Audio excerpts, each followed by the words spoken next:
Thank you, thank you, thank you, thank you, thank you, Tasha. Thank you, thank you, thank you. Hey, y'all. Hey, hey, hey, hey, hey.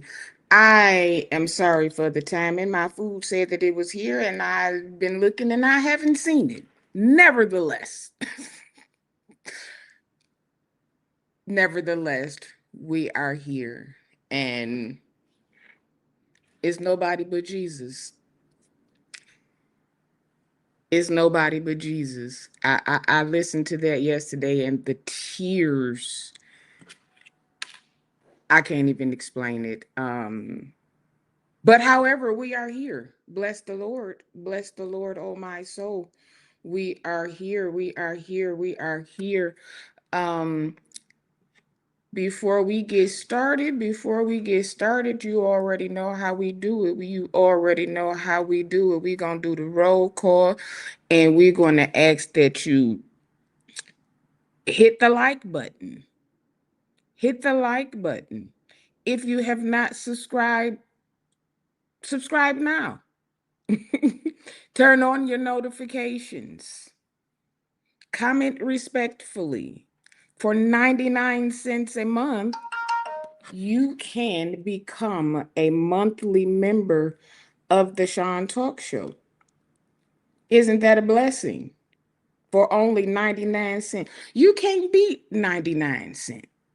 You can't beat 99 cents. We got the super chats available. Turn on your notifications.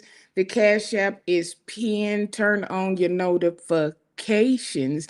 And then follow on all platforms: YouTube, TikTok, Facebook, and Instagram. Let's see, who do we have in the house? Who is in the house? February, BDG, Londa, Marcus, the Juice Radio and Talk Show is here. We got all of the people in the building. Stephanie is here. Welcome, welcome, welcome, everybody. Welcome, everybody. And last but not least, the ways to give are here. These are the ways to give right there. You can choose any of them, or you can do a super chat. Any of the above, whichever way God leads you, that's the way I want you to go. All right, all right, all right. We are here. We are ready.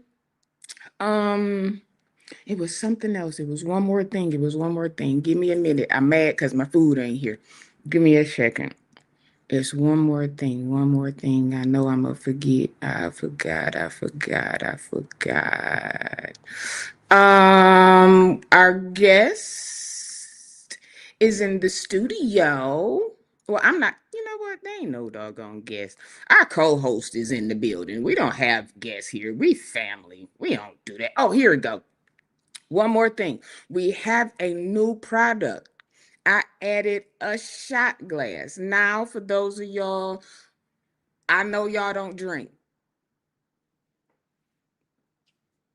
but we can have decor. You can set it somewhere, or you can put some tea in it and have a mocktail in the shot glass. So all of the mug and the shot glass is in the shop. So let's get ready to rumble. Let me make sure the ladies are ready, because y'all know I will clip you in a minute and you'll be in there doing this. Or you might have a roller still right here, and I'll be then pulled you up. And I'll be like, oh, my bad. So soon as soon as they give me a thumbs up, I am ready to rock and roll. All right, the ladies are here. The ladies are here. We're going to bring up. Let me make sure I ain't muted, because I'll be messing up when I be doing it. So we're gonna go with the lovely. I am Courtney Phillips. You Hey. know what? Now, wow, this thing. I'm so sick of. Oh, Sean, it's always something. No, we about to do this again. I'm good. I don't know what be going on. And here we go. The beautiful I am Courtney Phillips. Hello, everyone. Good evening, Sean. It's always something with We us. always starting off with some foolishness, but look what Courtney got. Look what Courtney got. She Tiffany's got her lane. mug. And we have with us the pastor, the doctor, the evangelist, the the generator of morning inspirations, the beautiful, the great, the Juice Radio and Talk Show. What's up, ladies? Listen. I tell you, Sean will always give a real good, cute introduction. Yes, she will. She's a What's good MC. going on, Good old ladies? introduction. What's up? I like the I shot glass addition to the merch. Mm-hmm. thank you, Yeah, I thank you, like it. that's thank cute. I'm you. getting that. Come on, pour your look, pour your Listen, look. Listen, listen. I'm just might as well let y'all know I got me a little see cream All right. liqueur, little cream liqueur. Okay, that right there. Mhm. There you Yeah, go. See yeah. that's the perfect glass for it. That is the perfect glass for Oh, it. I was I just love it. thinking, like, everybody likes to drink something, but who want to drink pop out of mug, or who want to. So I I love it. I I love it. mean, will. some people don't want to drink out of red cups, and they don't want to do this and do that or whatever, because the Them red cup solo cups, mean man. Hmm. But the solo cups mean. Them solo cup. That is not a cute girl cup. That is not a cute girl cup. Listen, if you got the right. solo cup, we already know what's going on. We know it's the picnic. We know it's the picnic, How y'all. you know it ain't no Mm-hmm, juice in mm-hmm. there? Listen, we need to be like Dr. Heavenly when she had that little coffee mug, and then Andy was like, "What's in that mug?" And we know It, it all depends on how they hold it.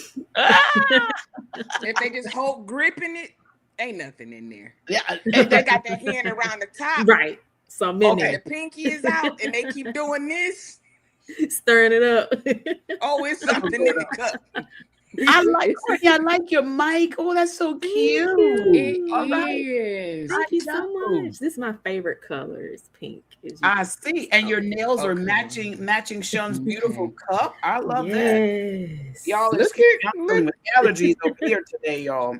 You Allergies. know, I miss Georgia, Oh my but God. there's Not one that. thing Hmm. I do not miss. That pollen. Mhm.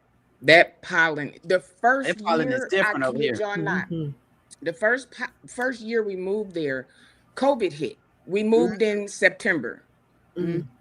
December, the things started going around. So in mhm. the house, ain't worried about it. So one day I'm taking the dogs out and I just keep looking at the car like, oh my God, they didn't spray something, because I'm looking at all this green, this covering everything. And I'm like, oh my God, because I'm outside on the patio. I didn't went in the house, like, I can't even go on the patio.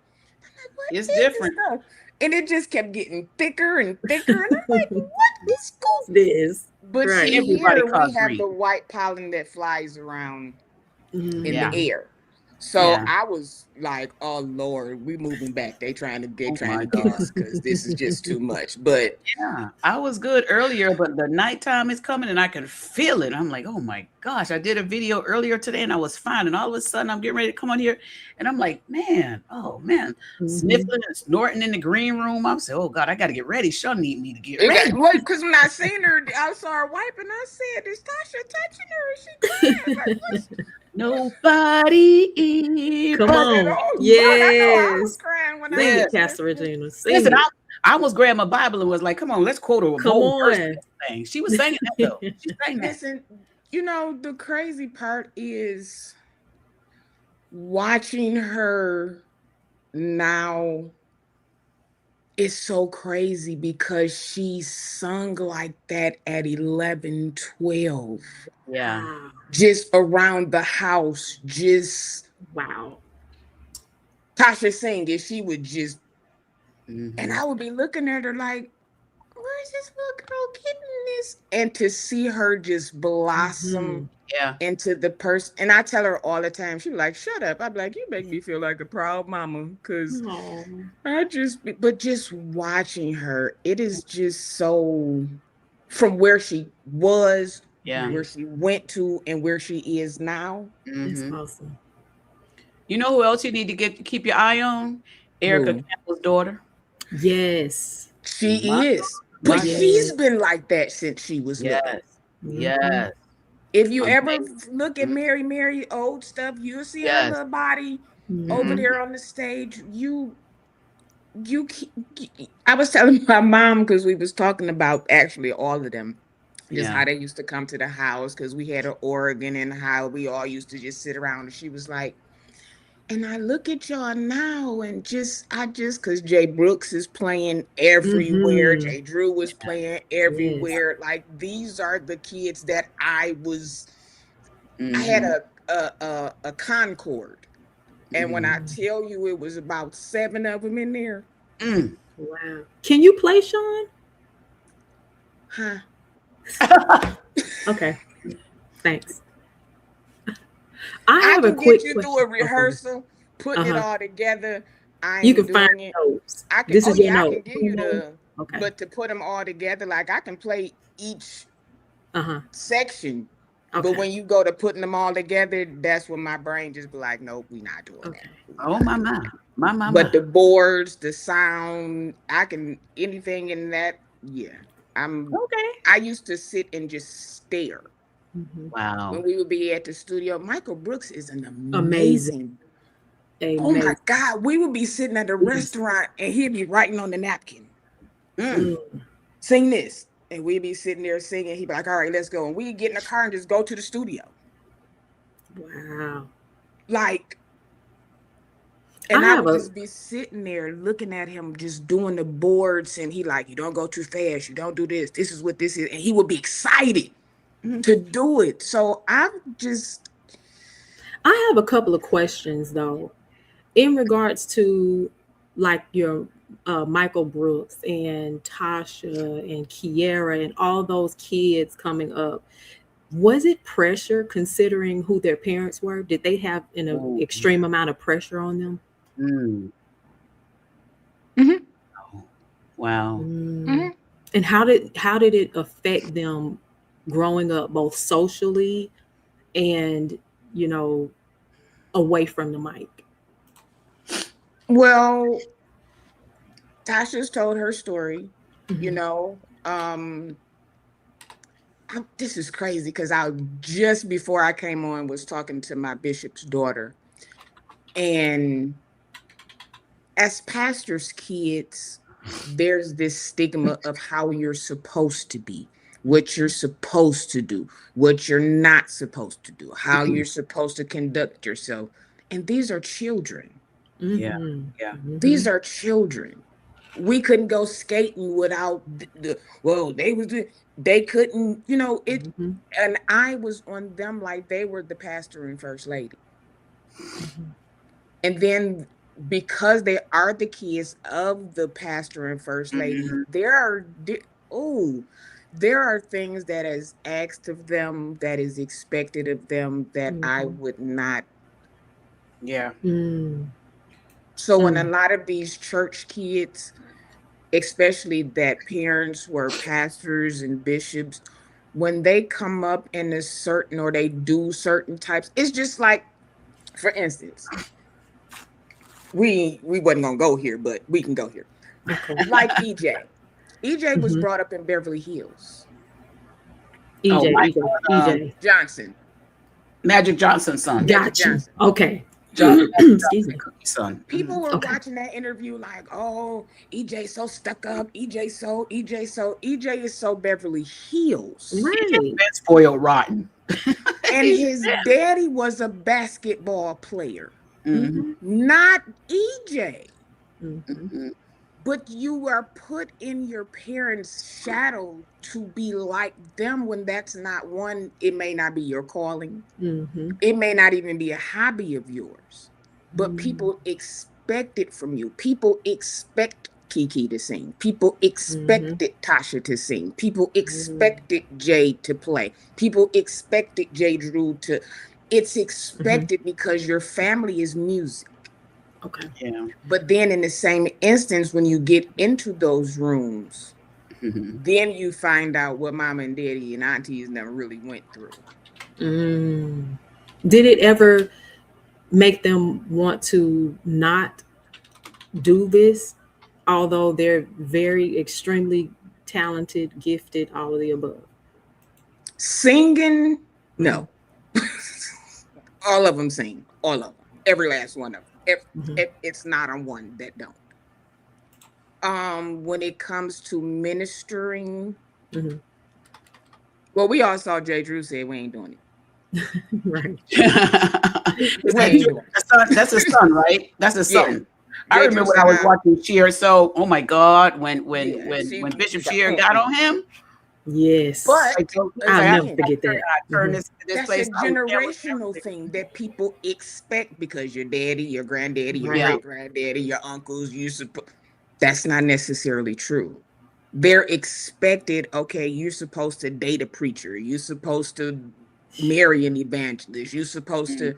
Most of Mm-mm. them, they end up with bad boys, as they call them, or bad Mhm. girls, because Mhm. that church thing, they know the in But them between preachers, cracks and crevices. What is oh, Junior doing in? Well, not he's not a junior. Is he junior? Is that junior? What is her son? Who? Drew Shear's son doing? What is he doing? He's still in music DJing and stuff. What is he doing? Okay. He is. He didn't sign. I think he's Glorilla's manager now. Mhm. He Jay Drew? is. Yeah. Pharrell, he still works with Pharrell. He probably in the studio now. Mhm. Yeah. If they're not on the plane, he's probably in the studio now.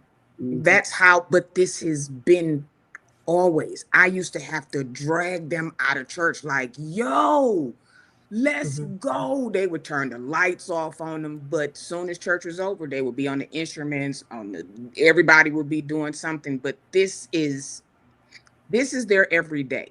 They love singing Mhm.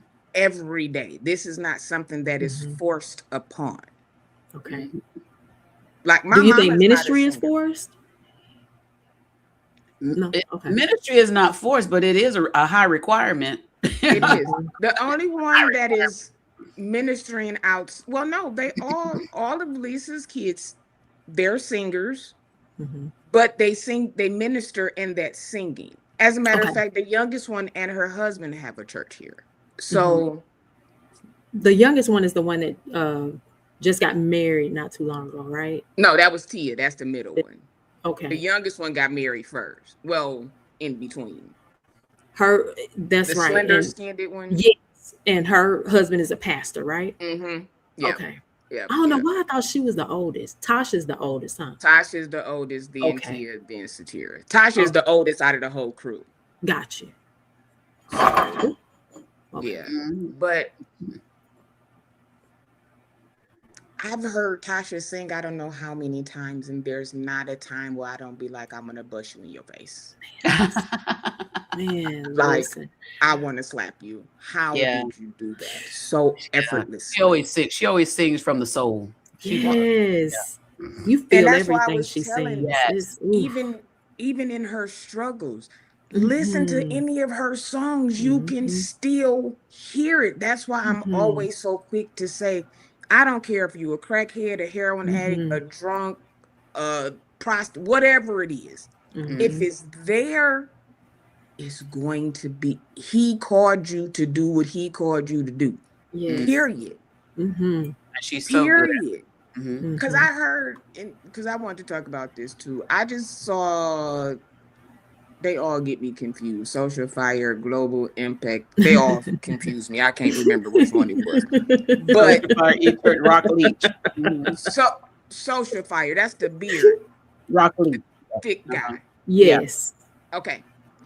He didn't denounce so many of the gospel music this week because he found out, well, no, they are part of the sorority. They are part of the, well, I didn't know that they was gay. Sir, if that's what you're going to do, you're going to be denouncing stuff for the rest of this year. Yeah, I saw his video. I contacted Rock Leach. You know, he and I have chit-chatted, his wife. You know, we chit-chatted online, and, you know, we call each other. Because I do want to do some collaborations with him. And he's been taking a lot of heat for that video that he did regarding his thoughts. But people have to understand, people have their opinions about, you know, the LGBTQIA plus. The thing is, what we have to learn as a church culture is to still have respect, even when we're discussing the disagreement that we have about it. And he took a lot of flack for that. But I did respect him because he did come back and he apologized to one of the content creators that had saw it. And so he did apologize for his delivery, but not for his stance on it. And I thought that was, you know, admirable. I can take that. You're right. Yeah. I can take that. I'll apologize for how I said it in a minute, but I meant every word that I said. So that's, but Maurette Brown, she don't do nothing to nobody. But because you found out she was a part of a sorority, now you want to throw all of her music out? Oh, wow. Yeah. I didn't even know that, though. Yeah, they going hard at these people who are in sororities. Yeah, they're like, they're demon worshipers and all this kind of stuff. And I'm like, where are we getting all this from? Now, this is, and I'm 51. So my whole high school year going on the Black college tours and all of these things, we were encouraged to join sororities and fraternities for community, for family, for support, for structure, for connections. Even some colleges, who are you a part of? If you're a part of somebody, then that was like, oh, you were, now it's like, you're worshiping the devil. Okay, wait. Listen, can I be frank? Go ahead. Be honest. Please. I was not trying to pledge for community. I was trying to pledge so I can carry on. That's what God knew. I mean, but even still, if I ever get to the point to get an honorary, I will gladly. But but Courtney said, I just want to do some carrying on. I wanted to carry on badly. But even in your carrying on, you wasn't denouncing Jesus. But let me ask you. They're doing that. That seems to be something they're doing now. All of this, if you were in a sorority, you know, I just don't understand why every day it's a new thing on the dinner table for people to talk about. You know, oh, this isn't godly. That's not godly. That's not. My gosh, come on.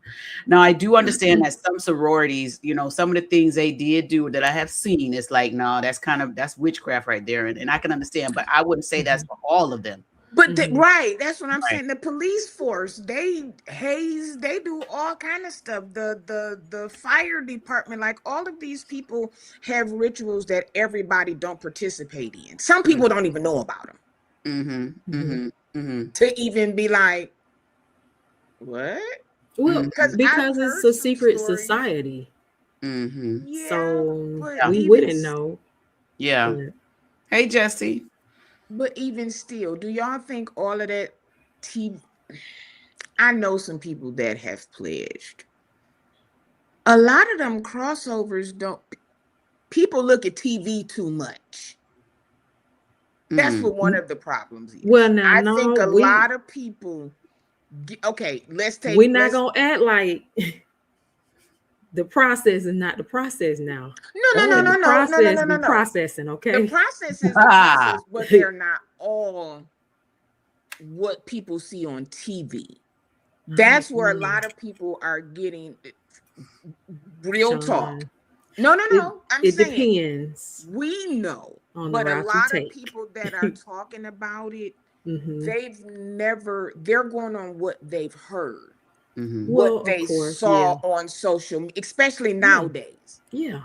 TikTok and Instagram and X or Twitch, whatever they all are, they all show these negative parts or all of these things, and now they're looked at in different ways. When we were coming up, it wasn't, you wanted to have a cane, you wanted to be pink and green, you wanted to be you wanted to be a dog.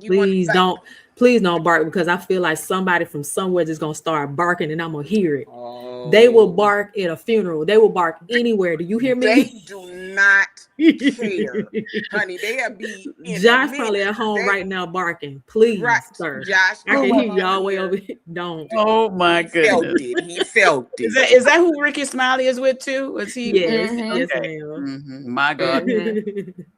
Many people are going to return the Demon Scholarship money. Every school and chapter. That's what had me chuckling. We're not returning that money. But really, but this is true. There, you used to get like scholarships, different type of stuff. Now, this is true. With becoming a part, and now it's just like this. If you a part of sorority, you don't love God. Wait, what? I did a technical college when I was in Florida, and then I did some more online college, but I'm just not one of them type of sorority girls, because you ain't yelling in my face and I can't yell back. I'm not. Listen, that's what stopped me. That's what Lynn said. Y'all not about to play in my face. No, that's what stopped me, because I said I get mad when my mama tell me stuff. So you about to. I can't do what? I can't shower. Oh no.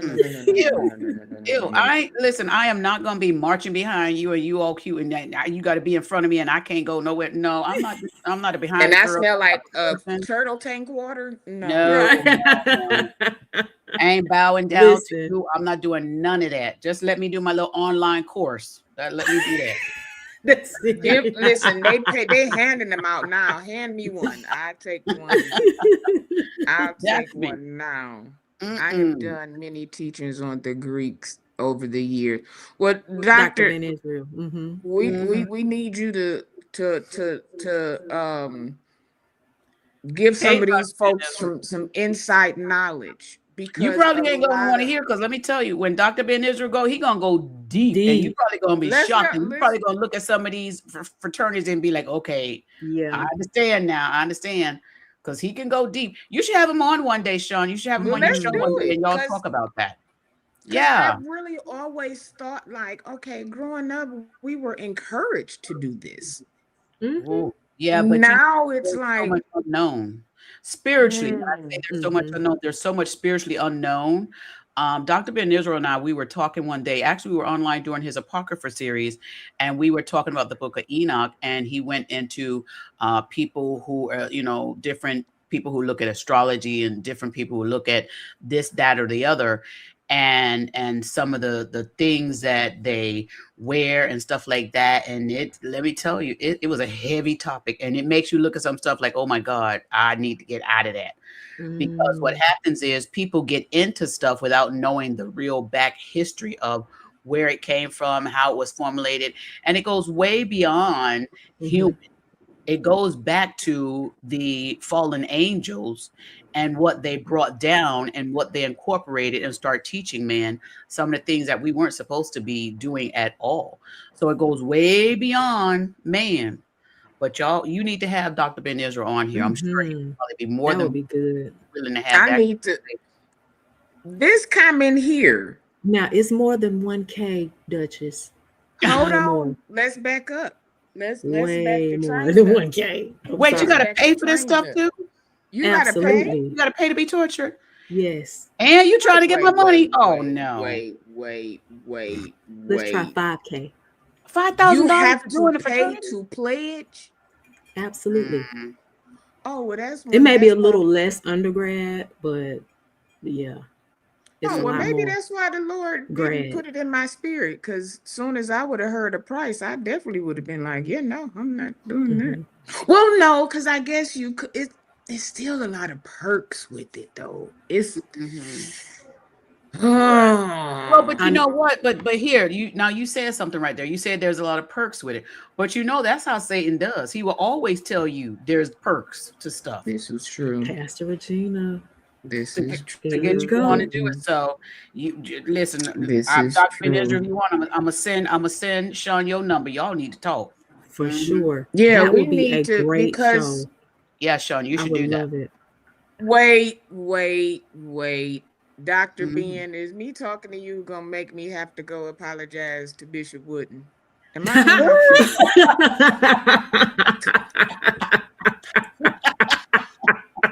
Girl, get your apology ready. Get your apology tour ready. Wait. Oh, I don't mind apologizing. I am not one of them. My pride is not too big. But Dr. Ben, Get that apology Dr. ready, Ben. girl. Get it ready, child. Oh Lord, do I I have got to one go more over question. to Charlotte? Jesus. I got one more question before we dive into the topics for tonight. I wanted to ask Pastor Regina this. Yeah. So, have you ever pastored in a brick and mortar, or Yes, will you ever? Okay. Yes. I used to have my own brick and mortar. Okay. Yes, Okay. for a few years, I had my own brick and mortar, and also I do speaking engagement at other churches as well. But yes, absolutely, had my own brick and mortar. Right before COVID came, I was in this beautiful building I was sharing with a Korean church. Okay. Our ministry was sharing space with them, and right before COVID came, I ended up paying, my husband and I actually were paying the rent ourselves because we weren't getting enough tithe and offering in. And I had a conversation with God. I said, God, if you want me to continue in this building, beautiful church, I said, you're going to have to provide the money because I That's don't right. see me paying my mortgage and this rent. Come on. And it was heavy. I mean, that Yeah. rent was huge. So I did it for 3 months, Okay. paid it myself. And then after that, I just told people we would do online services. And we started doing that. And also I would have them come to my home a little while, but then COVID hit, and that shut all that down. But yes, I had a brick and mortar for a few years. And is that Truth and Triumph Ministries? Okay. Yeah. Yeah. Truth and Triumph Awesome. Ministries. Yeah. But when that So that's money- the actual name. Yeah, my 501c3 church organization is Truth and Triumph Ministries. And does your ministry have a separate page, or is it connected with your current page? It's separate from the Juice. It's actually our sponsored channel. Gotcha. But if you go to the Juice, you'll see there's a link there that says Truth and Triumph Ministries, but they're separate. They're two separate entities, two separate Georgia corporations. And I did it that way because I wanted them to be separate, because Truth and Triumph Ministries is my spiritual place. I don't play around with that. That's right. And so for a little while, I was doing everything, doing Bible study and everything on the Juice Radio and Talk Show, and doing church news topics and all that, funny conversation and all that. And it started getting to the place where some people were coming in and they were like, well, is this a church channel or not? What are you doing? And so I realized the importance of separating the two. Okay. And so I separated and have Truth and Triumph Ministries. That's why when you go there, all you will see is Bible study on there. You're not going to see no comedy, nothing. You ain't going to see no church news. You're going to see nothing. That is a sacred space. Okay. And I keep that way but it is the sponsor channel for the Juice Radio and Talk Show because, you know, for a time I was having funds that I would get from Truth and Triumph Ministries just to simply help the early parts of the Juice Radio and Talk Show. But now the Juice is actually funding Truth and Triumph. Listen, okay. And then Jesse asked, okay, there we go. Would you redo it again? Would you go back to brick and mortar? Or are you finding it more efficient and effective to be in this space? You know what? I would let me tell you this. And thank you, Jesse. And I love Jesse's content. I was over there with Jesse, I think it was last night. I love the content. If I went back to a brick and mortar, I would do it, but I would want a team of pastors working with me. And here's the reason why, because I don't want to do service every Sunday. Okay. And the reason why I don't want to do service every Sunday is, one, you got to do all that studying, and I'm trying to take care of household, I'm trying to take care of husband, other businesses, and plus I like to travel to my friends' churches. I want to go to my friend's church over there, you know, in this state. I want to go down to Florida. I want to go over here in North Carolina. I want to go, you know, I want to go. And if I'm the only one that's pastoring, that's right, I ain't got nobody to feel. So I like the freedom that I have, because I can turn on this laptop and be over there, you know, preaching in any state, or, you know, or out of the country somewhere. Right. So if I did go back to a brick and mortar, I would rather it be shared. And I believe in that anyway. That was one of my missions when I had my building, was for us to get 4 to 5 pastors to join, and we all rotate services, because it takes the weight off of one. It saves a lot of money, headaches, and all the Yeah, I wanted like 5 of us. We all come together in one building. We pour our resources together, get our members together. And sad thing, I couldn't get these pastors to give up their own. No, I got this. Even the church that we were sharing with. We were sharing with 2 churches. We were sharing with a smaller church in Fayetteville, and then we ended up going to a larger church that we were sharing, and the next county over. And the smaller church, I told the young lady, I said, why don't we all get together? You know, and at that time, they had maybe 10 or 12. We had probably 10 or 12. I said, let's combine them. You know, let's have, 20, 24. And she said, well, I got to talk to Apostle, which it was her husband. And I said, well, okay, talk. And then she came and she said, no, Apostle want to do, his thing. But he said, if you want, you can have your members come and join us.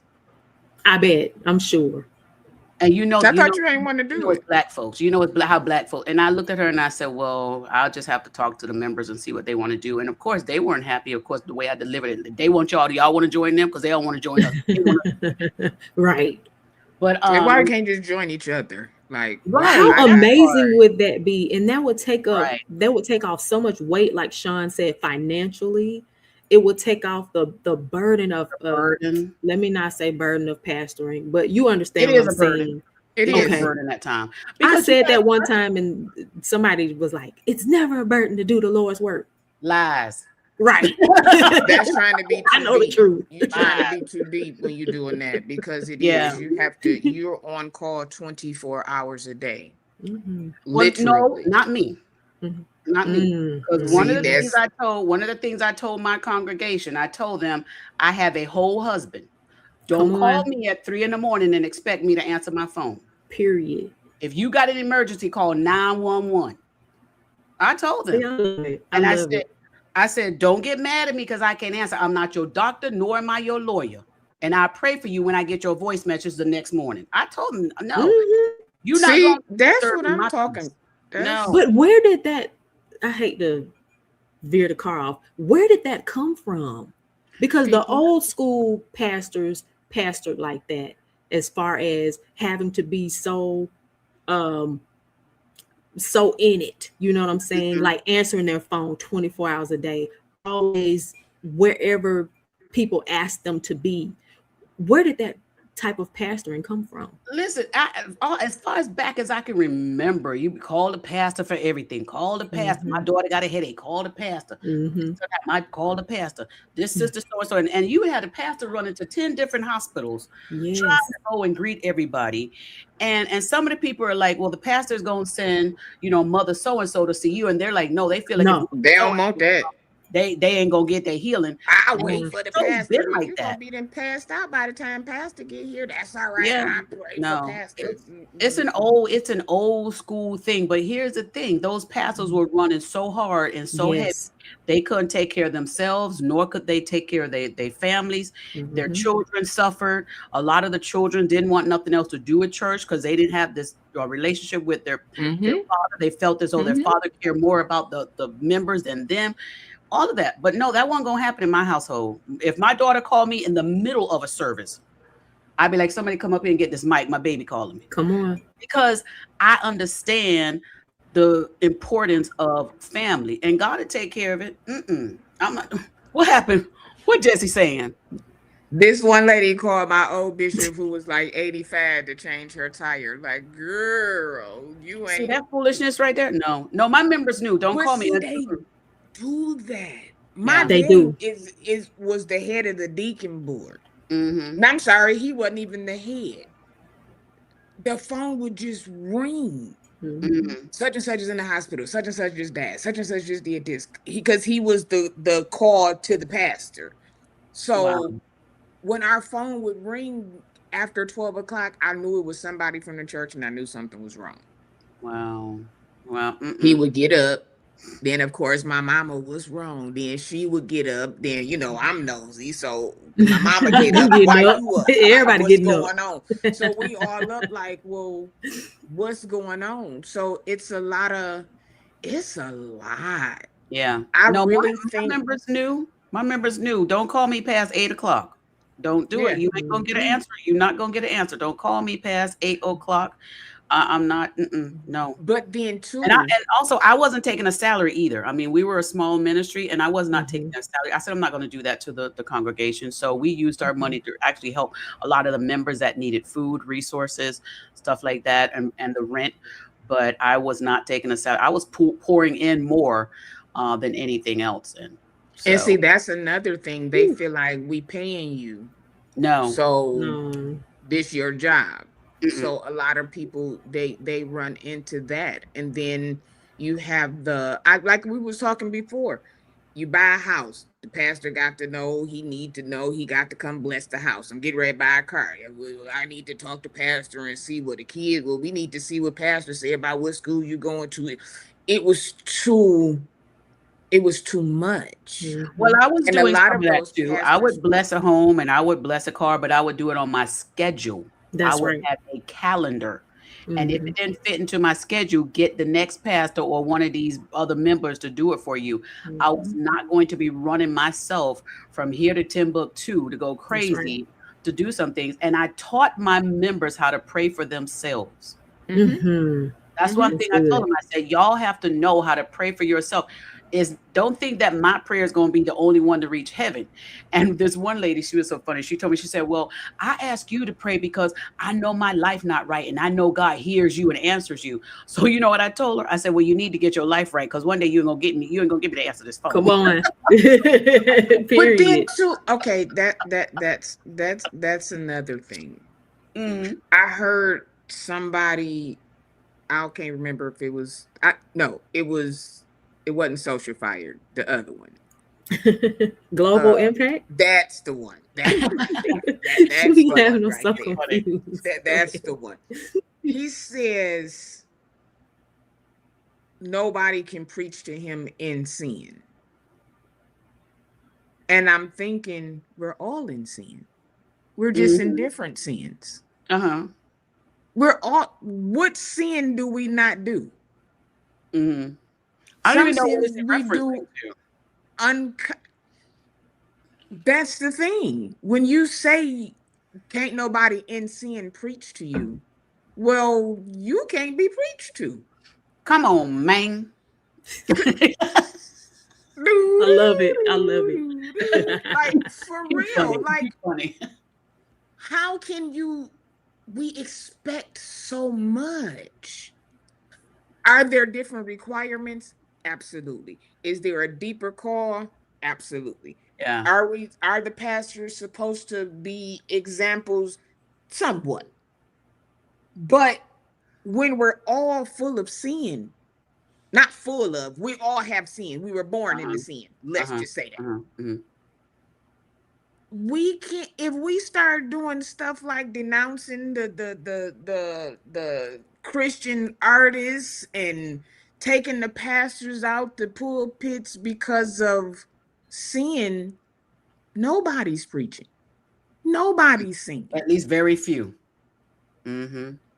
Yeah. Because the Bible even says when we want to do good. Mm-hmm. Evil. Evil is always, not sometimes, not maybe, not this month, but next month. Mm-hmm. It says always. That's why we kill our flesh daily. Mm-hmm. It might be something I Let me do close today this. that I didn't do yesterday or might not do tomorrow. Mm-hmm.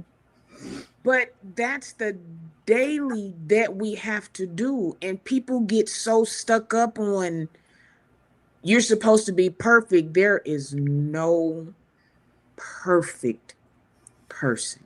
Well, so Kanique says here, global impact is talking about practicing sin, habitual sin, not committing a sin. Yeah, I can agree with that. Yeah, That I can continues, see. Mm-hmm. I can see that. But then too, I don't know if I want to say this. We pick and choose people's sins. That's a good statement. If we see something, we're like, oh, that you're sinning, but you don't know the person's heart, or you don't know what happened before or after. We just take one thing and just, oh, you a sinner, you ain't saved. Mm-hmm.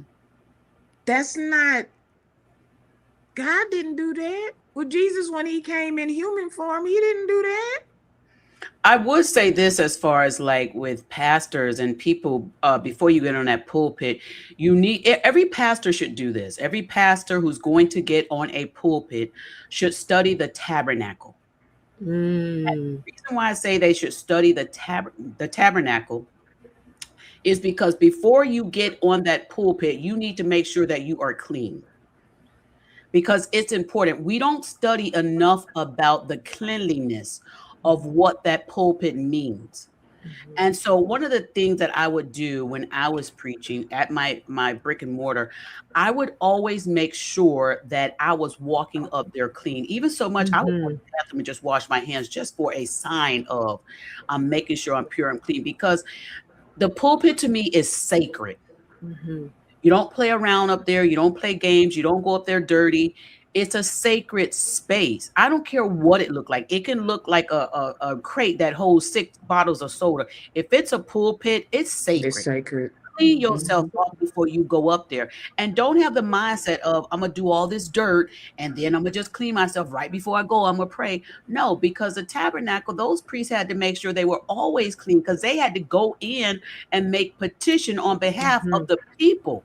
Yes. And it's an important position to be a pastor, to get on a pulpit. And I don't think some of these pastors, not all, I don't think they have learned, or they don't know that sensitive part of what you're doing. So many people just playing around, just stepping up on here, and you don't understand. I mean, when it says this is holy ground, yes, that part you got to understand. So even with me, with my life, I had to make sure that I was walking right, because people always watching. And if there's something that made people kind of, think, are you a pastor? Because if you see me having a bottle of wine or something like that, and I would sit down and have a conversation with them about why this is not a sin versus, this or something, whatever. Or, they may say, were you wearing shorts? You're showing your legs. Okay, let's have this conversation. Why this is not a sin? Because like, you said, Sean, basically people are looking at stuff and they're making it into something. But the reason why they're doing it is because they're not getting teaching on why it is not. Because they have been taught so much that it is, without proper teaching to explain, is it or is it not? But the other thing is that I wanted to say, and then I'll pass it on to you guys, is pastors need to understand what the term pastor means. You are supposed to be somebody that is supposed to protect the sheep. And the sheep. And how can you do that with dirty hands? You have to do that. And if it means sacrificing and not doing some of your own desires so that you can do that, then do it. You have to let yourself know that, listen, the people that I'm standing before right here that God has allowed me to have are so important to me. I can put aside that mess that I thought was important. It's not valuable. Thank you, Holy Spirit. You got to determine what's valuable, the desire that you want to do or the people that's following you. We will take account for all those that are following us. That's why I had to make sure. You know, and that's another reason why I was like, listen, I was so glad that I wasn't huge at the time, because sometimes when you look at how many people, you're like, my God, I'm responsible for all of them. I don't think pastors are looking, I'm responsible for them. Yes. And so they need to get back to looking at Study the Tabernacle. I got a book here that I Study the Tabernacle. That pulpit is sacred. And if we get back to that, we can really start saving some folks, for real. Yes. Yeah. That's so good. Yeah. Because they used to didn't even want to walk across the pulpit, or certain things that you didn't do in the pulpit. Even when the choir, if they were in the pulpit singing, it was a certain way that you carried yourself. There were certain things that you did. Yeah. Do you mind if someone in the chat needs a good Bible study or a place to go to learn more? You have the Juice Talk Radio Show, but you also have Truth and Triumph. Can someone please post that YouTube channel in the chat, please? And I'll put one of the moderators can't put it in there. I'll put. I think Mamir can put it in there. Mamir, if you could pull up Truth and Triumph Ministries, and also, you know, there's other good people that we're connecting with. For sure. Yes, Mamir, if you could put Truth and Triumph Ministries in there, or she's on it, and Dr. Ben Israel's channel, because he's teaching the Bible. Also, DYCT Ministries. He's recently connected with us. He does Bible study online. Pastor Lorenzo Evans, he does our Wednesday night Bible study. We're doing verse by verse teaching, and so we're connecting with people, and I think it's important. And thank you, Courtney, because people really want the truth out here. And I was actually saying this morning to my husband. I was thinking this morning, okay, it's Sunday, and I said, you know, God, people are going to church, but do they really know what church is and what was church really meant to be? People are going to church, but do you really know what church is meant to be? And I posed that question to my husband, and he said, it's where I go to learn about God. And I said, yeah, but it's much more than that. It's supposed to be a safe place where the hurt can go get healing. Yes. Where the widow can go find care and assistance. Where communities can have places that they can go to that's supposed to help them with things that they need. It's not just supposed to be a place where we go and sit as an audience. And one thing that ChatGPT brought up that I thought was excellent, it said that a church is not supposed to be a place where people just go and always want to be an audience. It's a place that people are supposed to go to want to be able to learn and go out and teach others. Yes. And I think we got a lot of audience people. Their whole lives are spent just being an audience, and their pastors are fine with that.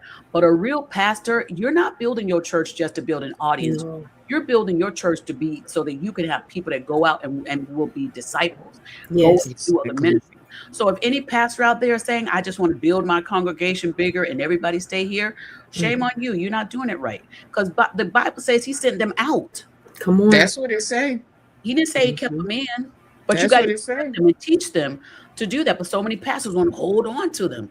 No, you got to send them out. If you want to really do what church is meant to do, it's supposed to be out there in that community, helping the people. Yes. And see, I think a lot of people, and it's sad that it's like that on YouTube too. When you're holding your people, you can give information, but you can only give so much information. And a lot of pastors, that's why I love my pastor. He just keeps going to school. He just keeps going. That's important. Because times are changing, things are changing, theology, everything is changing, and you have to be able to keep up with not only the older people, but the younger people. Right. And then when you have stuff like the person we have in office, those changes affect churches as well. So you Mhm. have to know how to navigate all of that. It's more Right. than just coming in the pulpit and preaching on Sunday and laying hands on people. And it's deeper than that. You have to know what to do, as I tell people, Monday through Saturday. Mhm. Mhm. Mhm. It's easy to come to church on Sunday Mhm. and Mhm. just, oh Lord, and you cry to I tell people, Michael Brooks. We used to go out. right. Mhm. We You got to used go to out. go out. Get Yeah. your Bibles. We about to go to this side of town. We about to we all of us as a ministry, we're about to meet up at the church. We about to go here. Like they do it at Greater, man. They do it at this is one of the things that upsets me about people also. Don't get Sean upset. Right. Just because it's not on social media or you don't see it does not mean that these pastors are not in their city's outreach. Mhm. Mhm. Right. Everybody don't go and just take their cameras out when they're going out to minister or when they're going out to feed people or when they're going A out lot to of them do won't. this. They don't use I've done Mhm. so many things and I'll be like, oh man, I should have. But Mm-mm. when you're really doing it from your heart, your Mhm. phone is the last thing you're thinking about. Yeah. Right. If you see somebody, if you see, I told the story the other day. Everybody know what I'm going through.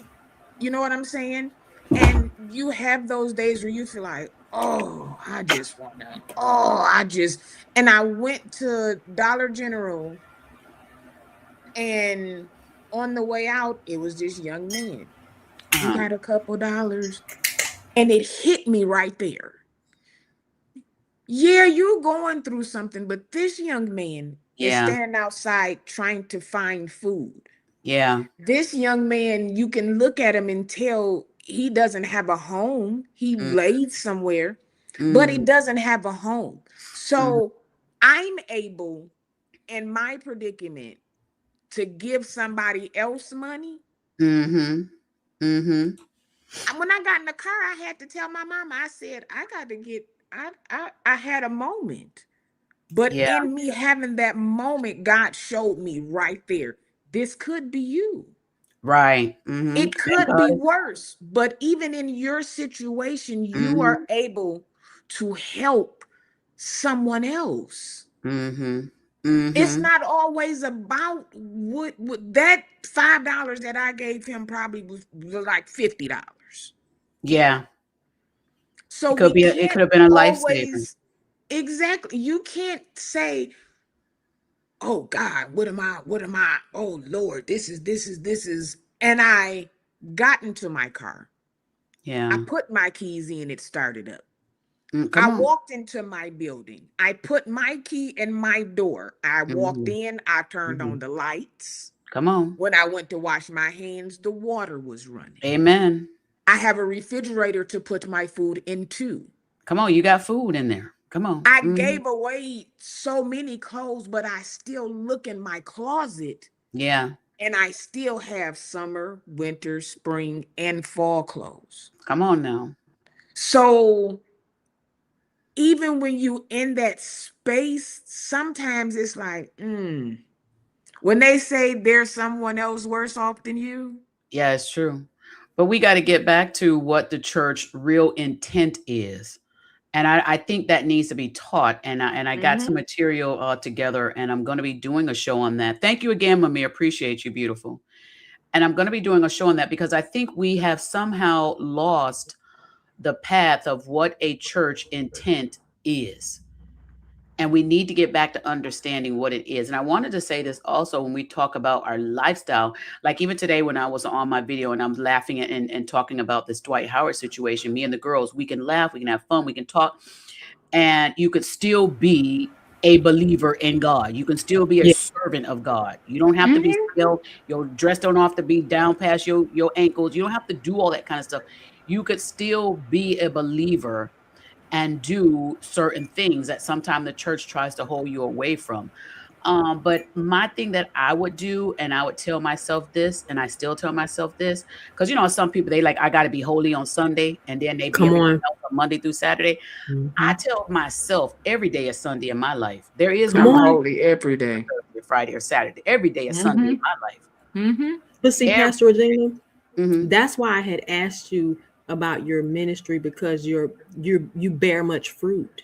Mhm. See it Mhm. on your life. Yeah. So I can tell that you're safe. Appreciate it. You Yeah. feel me? And you know what? And I appreciate that, Courtney. And here's the other thing with me, I'm relatable. Mm-hmm. See, you got to be relatable. See, when you learn the Bible, when Jesus went out and was talking to everybody, Mm-hmm. when Jesus was protecting the woman of the night, people be like, why are you near her? Why are you right there? Listen, you have to be a relatable person. You have to be able to go amongst people, and you have to be able to communicate. And Yes. I'm this type of person. If God tell me, okay, you go, you go. But some people feel as though people are beneath them. Mm. And even some pastors, thank you, Holy Spirit. And I don't like this part about some pastors. Some pastors feel like I'm not going to go, but I'll send brother so and so. Yep. I cannot stand that. They're You not know, called to do that. but I've heard no, that. so no, I'm grateful. Hey, St. James, what up? The bishop's in the house. The apostles in the Oh, hell, the house. apostle. Oh, hell, the apostle. God bless our leader. God bless bless our our leader. leader. We have, you know what? I'm gonna say this, shameless plug. I love St. James. Yes. I love him. Oh my God, Yes. I love Chris. I love him. I love him. I love him. I Mhm. don't know, like this, like he is. Never mind. Yes. We love you. Yes. Keep doing what Absolutely. you're doing. I Prelate, know you don't Jacqueline. need us to Prelate. tell That's you right. that, Prelate. but do you keep going? Yes. Yeah. You have inspired a lot of people. Mm-hmm. You have given people the courage Yeah. when you are seemingly wrong. You come Mhm. back and apologize like a grown So man, humble. although you didn't have to. Yes. That's another story. I wouldn't have. Come I on. would- But that's what I'm saying. Liar. You That's what I would. okay? The lies. Liar. But He handled that thing. You- St. James handled you- that thing. Yeah. listen, class. there are some times Class. when I'd be like, "Oh, I'm about to," and I'd be like, "Where was St. James?" Hmm. We need to get And a I break. see his What face. would St. James? St. James do. I see that face, and I'd be like, "Okay."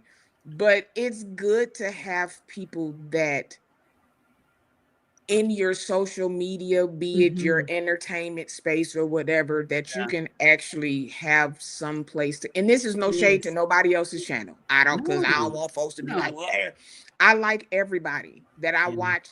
I like you. If I didn't like you, like your content, I wouldn't watch you. Yeah. Personally, I don't know you. I know Mhm. St. James.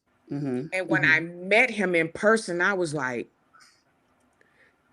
this is really who Mhm. each, in the morning, you can't really be nobody different because you just got up. Right. And we was up early. And Mhm. each day it was still the same person. If he don't know, he'd be like, I don't Right. know. If he be like, I ain't fooling with it, he ain't fooling with it. Mhm. It's Mhm. just a certain type of way as a content creator. Yeah. To, just like in any You other need- space, Mhm. you need someone to follow. I don't care where you at. Mhm. When I'm on it, when I was working, I didn't become real good Judy's with my peers. Mhm. Mhm. I watched because I'm trying to go higher, so I'm watching the ones who are higher. Mhm. And Right. I just want to thank St. James for giving me that Yes. extra Yes. to go I ahead know. and just go ahead, just Mhm. do.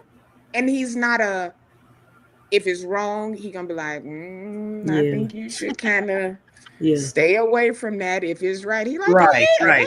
that's He'll tell you and the I truth. like that. Yeah. He's Mhm. not Yeah, he's a cool dude. He's not Everybody love us greedy. some St. James. Yes. He's not Mhm. greedy. Cool dude. He's not trying to take Yes. social media and don't go over there. Mm-mm. Child, St. James, you got to turn your notifications on for Period. the apostle. Yes. or you I was won't over there know today. when he coming. I was over there So- today with my guy. Yes. Yeah, when he I was is like, oh my awesome. God, he been on 20 minutes or like, but He's I another appreciate one. He's Mhm. another one that bears fruit Yes. as well. He's a good And dude. yes, and he definitely leads by example. I know when I was just a subby, just in the chats Mhm. and experiencing certain things, I just watched how he reacted to things, and that helped me to navigate this space. So he's another one, Mhm. just an outstanding, amazing guy. He is. Well, And you St. like your James, I got my SJ. jam jar in the kitchen, St. James. I got my jam jar. See, listen, he had me cooking stuff. I woke up one day, I said, oh, I want some oxtails. He not gonna make them oxtails look like that.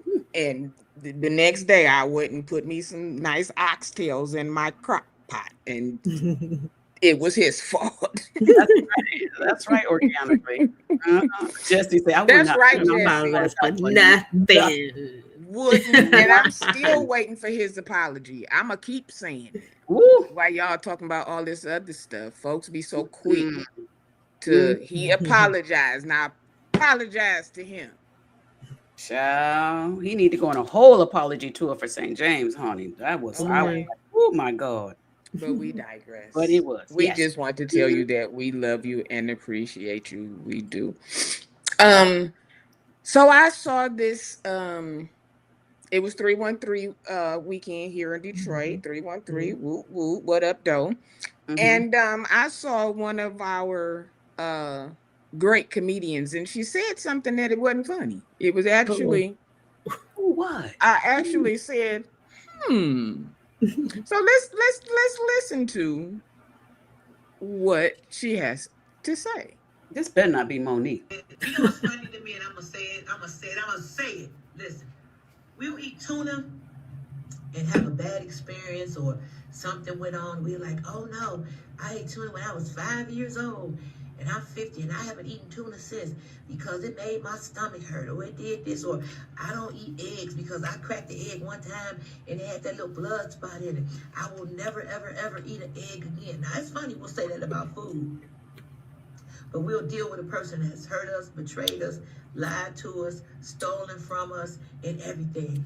And we'll keep going back over and over, and we'll do it for 10, 15 years. We won't eat another egg. We won't eat another tuna. We won't eat whatever that was that upset our stomach.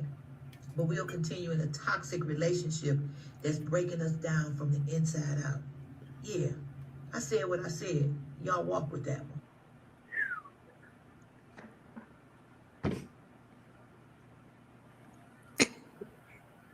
Whoever want to go. Walk with it then. My Girl. God. Girl, all the subliminals with the tuna and the egg with the blood in it, girl. Come on now. I'm 59. I know what you was talking about. You need to stop. I'm just saying. Wait, what she was talking about? Girl. My interpretation. I don't know if it's hers, but Okay. it's my interpretation. No.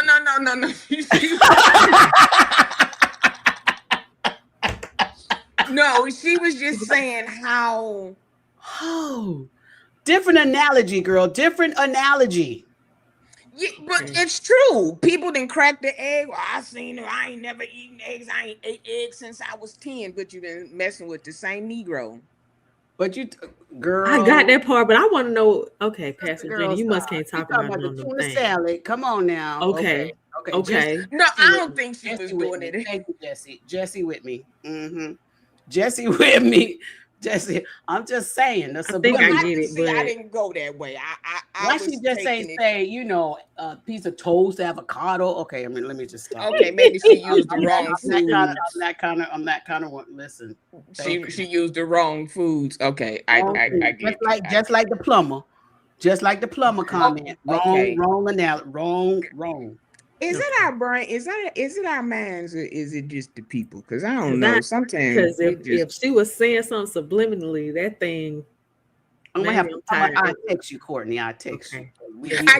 But I think I have an idea. I know where Regina comes But I didn't think about from. that straight away. I I thought did. about No. I don't think Yeah, I she was did saying straight it. away. But then too, Okay. she's a But I comedian. do understand what she's talking about, how we stay in toxic relationships. I just wish Yeah. you get the tuna in the egg from with the blood in the egg. Oh my God. Well, now I had a piece of I can't even remember what kind of fish it was. Child, my husband gonna talk to me after I finish this one. I know he going. I'm gonna have to go into a meeting with my producer. I love it. I know he probably in the comment section probably be like, reel it back, Regina, reel it back now. No, but okay, well, I'm gonna look at it again. But what I was getting from it is CC said Joshua was thinking that. Thank you, CC. Okay, Okay. see, Okay. I was maybe I was in another headspace. I didn't. Yeah. But it makes sense. We'll take. Well, I opened this Diet Pepsi and it was flat. I ain't drinking Diet Pepsi no more. But Right. then you'll Right. go with the same person that then slapped you upside the head 9-10 times. Yep. Or mistreated you. It don't even have to be physically. They've just mistreated you. They've dogged you. They've cheated on you. They've done all of the things. Toxic. And you keep taking them back. Mhm. But and why? Why? if we go to Macy's, God forbid we go to Saks and the lady wrong. didn't come to us quick enough. I ain't going to Saks Well- no more. You're calling the Saks boycott and everything. But the now person let's who be took honest you to about that Saks- though. Mhm. Let's be honest about this. Come So on. oftentimes when you're in a toxic situation, right, or Mhm. relationship, there is some level of emotional attachment there. And that's why you keep going back.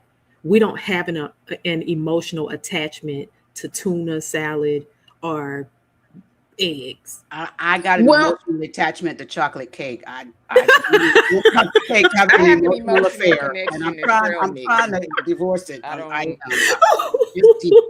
Man, Pastor me and Trail Regina mix. piece of is chocolate. the I've been trying to get this divorce for like 30, hold on. 40 Have you years. had that chocolate cake from Cheesecake Factory?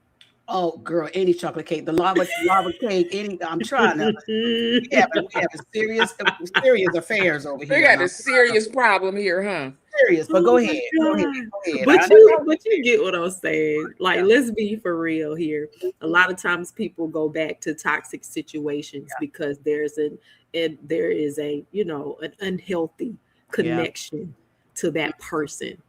Yeah, I know. I always got to be the one to be Got the in the blinker on. middle. Got the You blinker know, I on. got to Okay. got my blinker on. I'm going to the middle. But I don't want to say no names. But what about those women who are in the one-sided relationships? What you mean? Those She are toxic loves- too. She loves, but again, when you say Okay. emotional attachment, Mhm.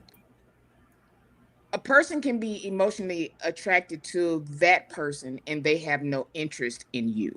Mhm. Mhm. So sometimes the way that they are treating you is based on their feelings for you. Yes. For instance, the young lady who they had on what was that, on TikTok, and she told the man before she proposed to him, I know what you said, I know how you feel, but Please I don't make just me feel vomit in my like mouth. we should be together. Will you marry me? Mhm. And he was like, But let's No. be for real, because 9 times out of 10, even though I think that was a skit, and I pray it was a skit, but even so, Yeah. that man was having sex with that woman. yeah. Let's be for real. But but we all So, know in come on. that instance, who catches the feelings first? We don't That's have fine. we don't just have we Right. have emotional relations. Right. For sure. But that's the Men point that just I'm trying to have make. Yes. relations. So even though it was one-sided, there was an exchange. You It's see, still an emotion. there's in a toxic situation, there's always an exchange unless you have a mental break. If there is no exchange, you see what I'm saying? But Yeah. in most toxic situations, there has been an exchange. There's And some I type don't of- care. And let me say this, and I'm Mhm. sorry. Mhm. I don't care if there's this thing going on now What men say, well, I told her up front. I said this, but then your actions do something Action different. said something Yeah. different. Well, Yep. I told, just so that they can say, well, I told you to begin with what it was and what it Yeah, wasn't. then you wind down in 60. Oh, never mind. Wait. So come on now. There's You still do the two things parties of the involved in the things. toxic foolishness, Yeah. but men just like to say, well, I told you so when things go awry. So to make you look crazy. I don't even understand why women even venture into a relationship when a man starts off by saying this is what it is, and you know that's not what you're going to want to be. Why? I don't. Folks be trying to change folks, man. I have a problem with women being so insecure that you would take a low down, dirty man that would just tell you to your face, this what it's going to be about. I just want to take some of them women and just shake them. Be like, what is going on with you? Is he the only man on the block? Is he the only one? Girl, go to China and find you another man. If there ain't no more in America, go to another country. Go to China, go over there to Dubai. Go to Israel, even though they bombing over there. Go find you a man somewhere else. I just don't understand it. But I think there's a couple of things at play, and please feel free to correct me. I think one thing that's at play, and Sean said this, is sometimes women think that they can change a man's mind. That's number one. And then number two, oftentimes we really are drawn to and love the thing that doesn't desire us back. And I don't quite understand what that is about, but it happens more often than not. It does. Wow. Jesse say they don't want to be alone. I don't even think that's the case. I think it's a mind thing. I think it's a matter of, oh, this person doesn't want me, and something innate in us just causes us to pursue to get. Like it's very interesting, and I wish I had the answer to that. Yeah. But that happens more often than not, that we're drawn to or attracted to someone that does not want us back, and I don't know what that is. I say this with my my second marriage. I ventured into that marriage way too soon. It was not too long after I got was a few years after I got my divorce, and I ventured into that, and I went into that relationship with very low self-esteem because I had been broken from the first marriage. I had been broken so much that I felt as though I was not worthy. I couldn't even see the ceiling. And I went into that relationship knowing first, he's not my type. He's not this, whatever. He and I are best friends. He's probably watching right now. He knows I love him. He's my son's father, and we besties. We good friends. But I went into that broken, and I went to it, and basically, thank you, Holy Spirit, I settled. Thank you, Jesse. There goes the word right there. I settled. And in that, I created a toxicity for myself, because I accepted a yes when it should have been a no. No, but I, accepted a yes. And what had me to stay in that for so long was I did not know my worth. I did not know my value, and I tolerated a lot of things. Yeah.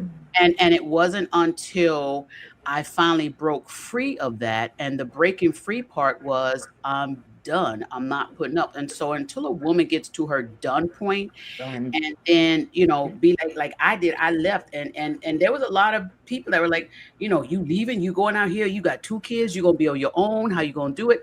And I had to trust the process of me going from here to going over there, because a lot of women, they get caught in the turnaround.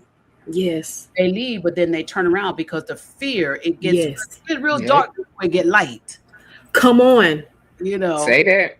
And listen. So have a hard time with that dark period. But what I had to do, and my determination was, I'm pressing through this dark, and I am getting on. And my thing was, I'd rather be in the dark alone, than to be in the light with somebody wrong. Come on. I had to learn how to push and press. And then when I did that, I had to rebuild myself. Yes. Like I was on a Yes. manufacturing plant. That's the way I felt. I had to pick up pieces that was torn away from me, stomped on, trashed, broken, discarded, burned. I had to pick it up and find new pieces to replace that. Like when you go to a Mm. car dealership and you got a broken part in your car, you can't, like, for instance, I crashed my BMW. Deer ran into me, right? And my insurance company said, okay, they told the builder place, who was this place, the mechanic, they said, okay, fix her car. And what the mechanic shop did was, the mechanic shop put one of the headlights, they put a refurbished headlight on the car, and it was like kind of dim light. And they sent all this stuff to my insurance, and my insurance sent it back and they rejected it. They said, you must put all brand new pieces on the vehicle. You cannot put a refurbished piece on there. That's right. And the mechanic said, well, it's going to cost a lot more money. And the insurance said, we will pay it. Come on. We will pay it. And then they said, we do not put refurbished parts on our vehicles. And that taught me something, because here's what we do. Come on, Holy Spirit. Yes. Here's what we do. We take refurbished parts and reincorporate them into our own lives. And we think just because they fit, that they fit us. But no, we need to be fair, like my insurance company. I'm not accepting nothing refurbished. I need all brand new. I'm not picking up that burnt piece, that dirty piece, that piece that you don't stomped on and put it back in here. No, you keep that. I'm too valuable for refurbished. I need brand new. And so I had to do that for myself. If we can do it for a vehicle, why we not do it for ourselves? So I picked up my broken. Listen, you keep that broken heart. I don't need it no more. I got a new one. Keep that broken self-esteem. I don't need that. I got a new one, and it's better. And let me tell you, that light, when they put that new light on there, that thing shines so good. It was bright. It was shiny, and it was, listen. My insurance company said, I don't care if it's $6,000 for one headlight. Put it on there. The car is worth it. Listen, the car is worth it. And not only is the car worth it, the driver, they were like, she's too good of a client of ours. And that's, God is telling you, you are too good of a child of mine to settle for something trash or something that somebody else done used, somebody else done stomped on, somebody else done discarded, and now gonna try and pick up that used nasty piece and put it back on you. You are too valuable. So you need to see yourself like my insurance company told me. She's too valuable for trash. You give her brand new, and we don't care what the price is. They didn't care. That whole thing was about $23,000 to fix the front where the deer came. And the insurance company said, we happily pay it. That's how we need to look at ourselves. We so busy out here. Women, we out here picking up trash, discarded pieces. A woman done left something, and you gonna pick it up and put it on yourself. No, I will not. And then wonder why. And you allowing these men to give you their leftover. You allowing these men to give you what another woman had. You allowing that, and you accepting it like it's brand new, knowing it's used and discarded. It ain't no good. I will not. But I take the good and new piece that I know is valuable enough for my life. And they said, and God will tell you, don't put a price on it. Just put it on there. Okay, I'm finished with my sermon. Thank y'all. I want to throw this mic so bad across the room. Where is offering? Where's the ushers? Powerful. Where are the ushers? Value in yourself. And that's why I tell these women, you got to see value. Don't allow these men to put their old trash on you. Don't do that. Don't allow these men to put their old trash. That's another woman's trash. You ain't putting that on me. I ain't doing that. And then thank God they fixed the vehicle, looking brand new, looking real good and everything. And a couple of months later, God said, go in there and get an oil change. Took it in to get an oil change. And the man said, all your warranties have expired. You got to pay cash. And I was sitting there saying, I got to pay $300 for an oil change. Now, let me tell you how God does it. I was like, oh, Lord, now what I'm going to do? God said, buy a new one, brand new one, rolled out of there with a 2025.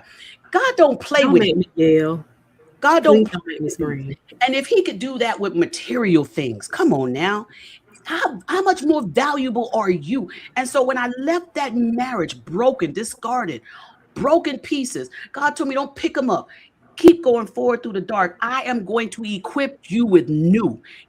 All that stuff is old. Let him have all that. take this new and go with this new. So when you women learn how to rebuild yourself from new stuff, you'll be just like me. You'll be like, okay, we good. And the child, and out of the darkness came a brand new husband that loved me. 23 years of marriage. That man pours into me like all of them would never pour into me.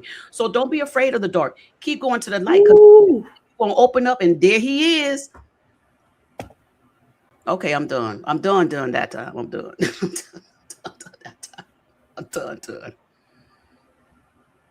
I can't take when these women don't know the value of themselves. I can't do it. And it, you know, and people don't like when I say it, but I spoke with someone today and it confirmed it. Mm-hmm. Sometimes it's in how we were raised. Mm-hmm. Sometimes we look for the love that we did not receive when we were younger. Mm-hmm. And that very person could be the one, just from that love. You're getting that love part. Is it love? But everything else, you feel like it's love because it's something that you're not familiar with. And that's But why we have to teach what is love. The abuse, be it physical, mental, verbal, none of that is love. But we'll take, because they, in the good times, they treat me like this, so I know this is for me. And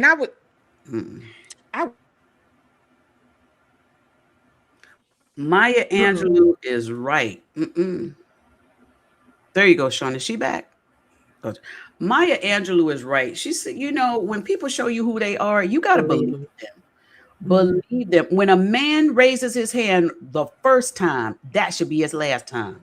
Let him raise his hand to somebody else. I had to learn that. Even with my first marriage, I had to learn. He raised his hand one time and I stayed. Truth be told, y'all know, those of you that's on my channel, y'all know. You know, and I went through that physical abuse. I went through that verbal abuse. And I stayed when I should have left because I was devaluing myself. But let me tell you, honey, ladies, when you get your voice, when you know who you are, when you know who you can become, honey, you don't hear the voices from the outside no more. You don't hear that mess. Go ahead, Sean, you back. The devil, I ain't gonna even call it the devil. The wind out here is going crazy, so I'm gonna stop. I gotta stop doing it, because you know we as church folks, we quick to be like, the devil. The wind is blowing. Jesse. Jesse say, I don't shop at thrift stores. Come on, Jesse. Okay. You shopping at no thrift store? Wow. This is what came to me, and Pastor Regina, you here? Thank you, and you can kind of help me. Okay. A lot of people disguise or say that things are, this is God. God sent this. God blessed me with this. But then the thing that you say God bless you with, you're in an uproar. Everything is just going wrong. That everything that can go wrong will. And I was getting out the shower the other day, and I said to myself, I said, you know, Lucifer and Jesus was best friends, and most best friends know how each other move. So sometimes we can think it's a blessing from God, but it can also be a dressed up mess from the devil. Now, when you say Lucifer and Jesus were best friends, where's that? What is that? No, I'm saying not Lucifer. They always say that the devil and Jesus. Oh, it's a saying. Okay. Was best friends. Okay, go ahead. Okay. What does that mean? They know each other well. They know each other well. Okay. So that's just like my best friend. She knows me. And if she goes somewhere, she can probably answer for me. She can probably tell the person what to woo. But she has my best interest at heart. Now I have another friend that calls me their best friend. I don't really fool with. Ooh. I got fool with you with the long handled spoon, because have we been friends for a long time? Absolutely. But I know your mess. Ooh. Okay. But she So, calls you best friend. but she calls me best friend. Now, because she Okay. does know certain things about me, Right. Mhm. the same people can ask her, she can answer some of it. But my Okay. best friend would be like, no, no, she ain't did that. So when I think of it like that, I'm like, okay, well, if these two people were supposed to be, as the church called them, best friends, and he kicked them out and he went to hell and Jesus went to heaven, okay, that's the story that the people give. Okay. This is he knows, just like Jesus knows. He knows your wants, what you desire, what you feel, and he plays on that also. Everything is not always God. You know what? And I have to say it this way. Um, Even with me, with my previous marriage, I said, okay, this was a God sent. God sent it. And I do believe God did send him to me. Oh, come on, Holy Spirit. Come Mhm. on, come God on. sent him to me. God sent him to me to prepare me. And this is my testimony. Y'all don't have to believe it or anything. Y'all can say, he sent him to me to prepare me for the one I got now. And Mm. I'm saying that because sometimes we I got to get go it. through hard lessons Mhm. so that when you get the jewel, you know how to keep it Yes. shiny. You won't allow it to get Yes. dirty. Come See, on. I keep my husband shiny. I don't allow my husband to get dirty. I'm not. You know, Shine them. I keep him Yes. shiny.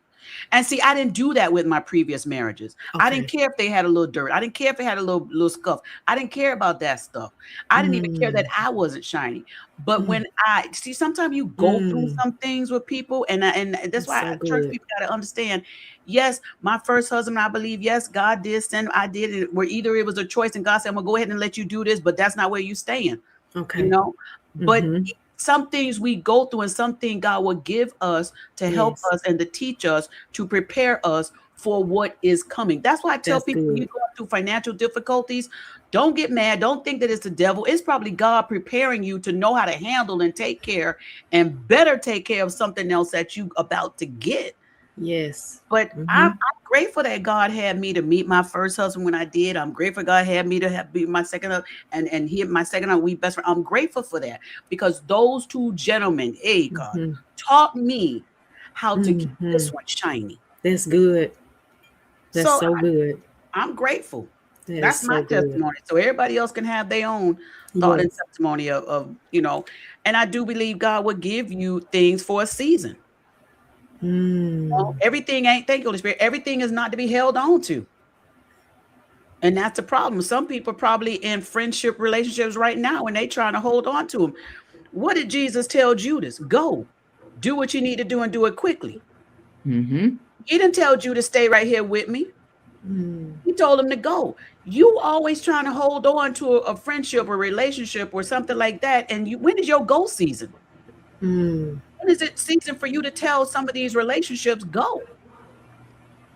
Because Jesus knew I can't keep you around anyway. Because one, you can't be trusted. I already saw what you was doing. So some of these relationships are broken because people haven't learned the go method.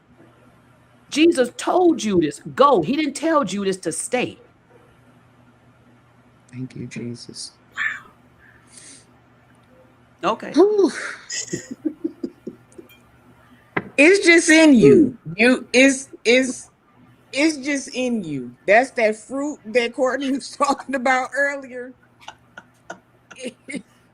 It's just there. I appreciate it though. But And that your Yeah. fruit is good too. we need this Yeah. because this is why this platform and Sundays, I don't care how Yeah. I It's important. feel. I sometimes y'all just don't know. I be looking at the clock like, oh, Jesus, Jesus, Jesus.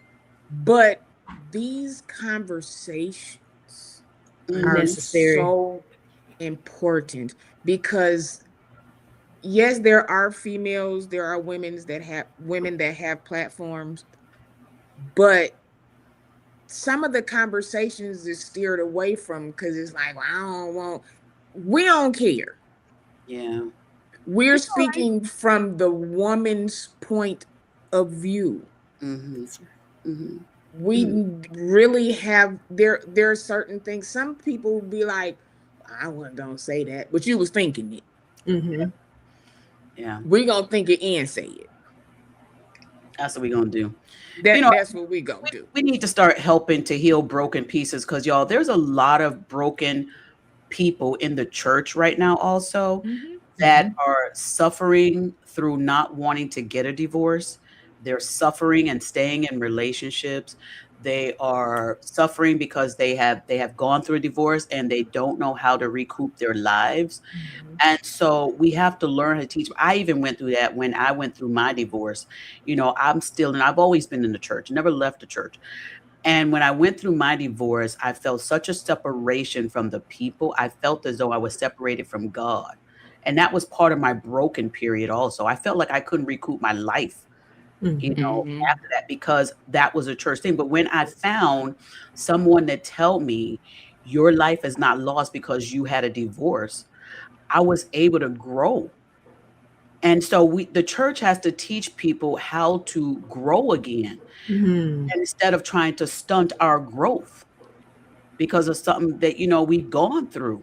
And if we Mhm. can teach people how to grow again, we can help them, rebuild. But we got to stop stunting this stuff. I've even had pastors and people, how can you help? You've gone through divorce. Well, I can help you, because let me tell you, if somebody comes to you and needs to know what do they need to know, they've gone through a divorce. Well, pastor, you can't tell them you've never had a divorce. Come on.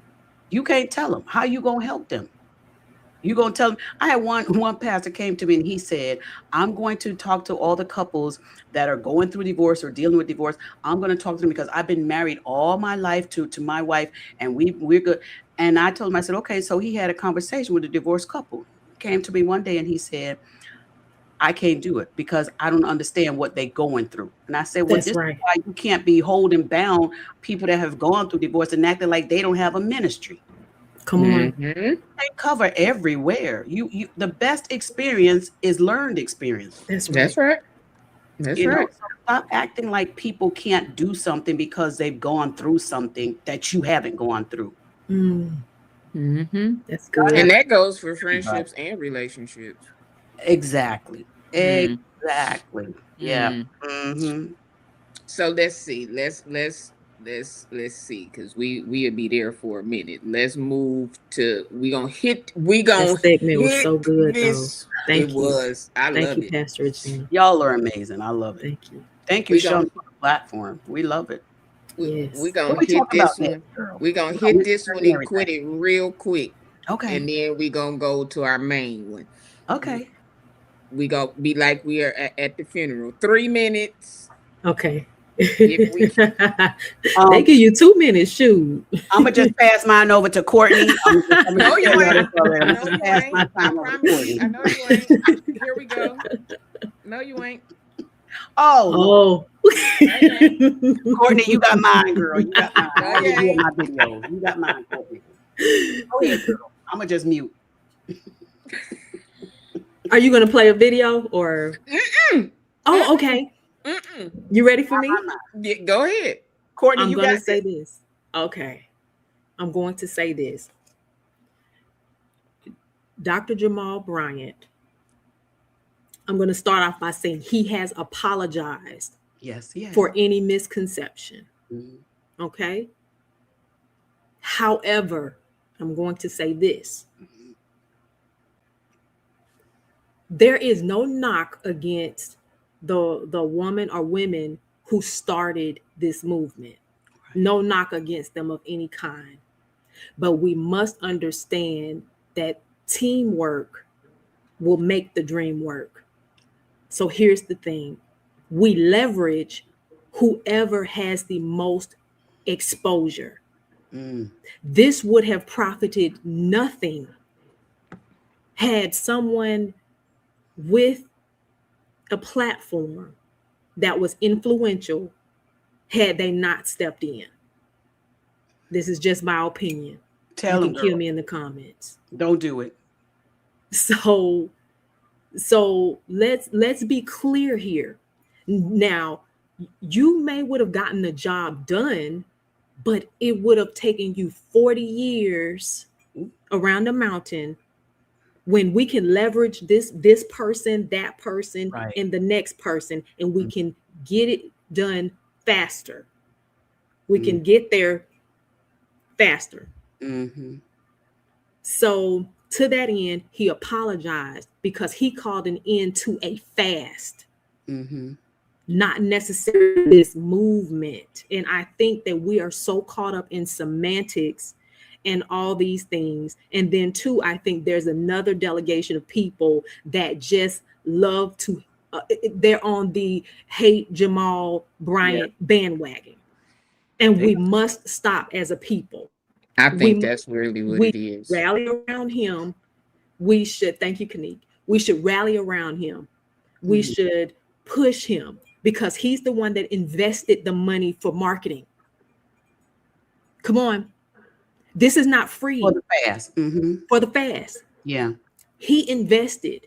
He did things. He was able to get in rooms that some people are not able to get into and to speak as best as he can on behalf of a people because he had the ability to do so. Everybody got their sector. So why not rally around him and let's leverage that because we got something accomplished. Yeah. Something was accomplished. To my knowledge and understanding, and anybody can correct me, Jamal didn't get no payday. I don't think he did. He didn't get no kickback. Be for real. This man's life is on the line. This is what people do not understand behind the scenes. People say anything without knowledge of what's really going on or the facts. And the facts are we have not seen him get any kind of kickback. Me personally, I don't think that he would. So there is that. And what you all do not understand is because he has taken on this and other things to help better our community or push our community forward, that his and his wife life is on the line every day. So y'all really don't know the struggle. Jamal is, I know we call him clout chase or whatever we say. He loved to be seen and all this stuff like that. And that's cute. But when it comes down to these things, I don't think that's the case. And that's all I have. Go ahead, girl. I love it.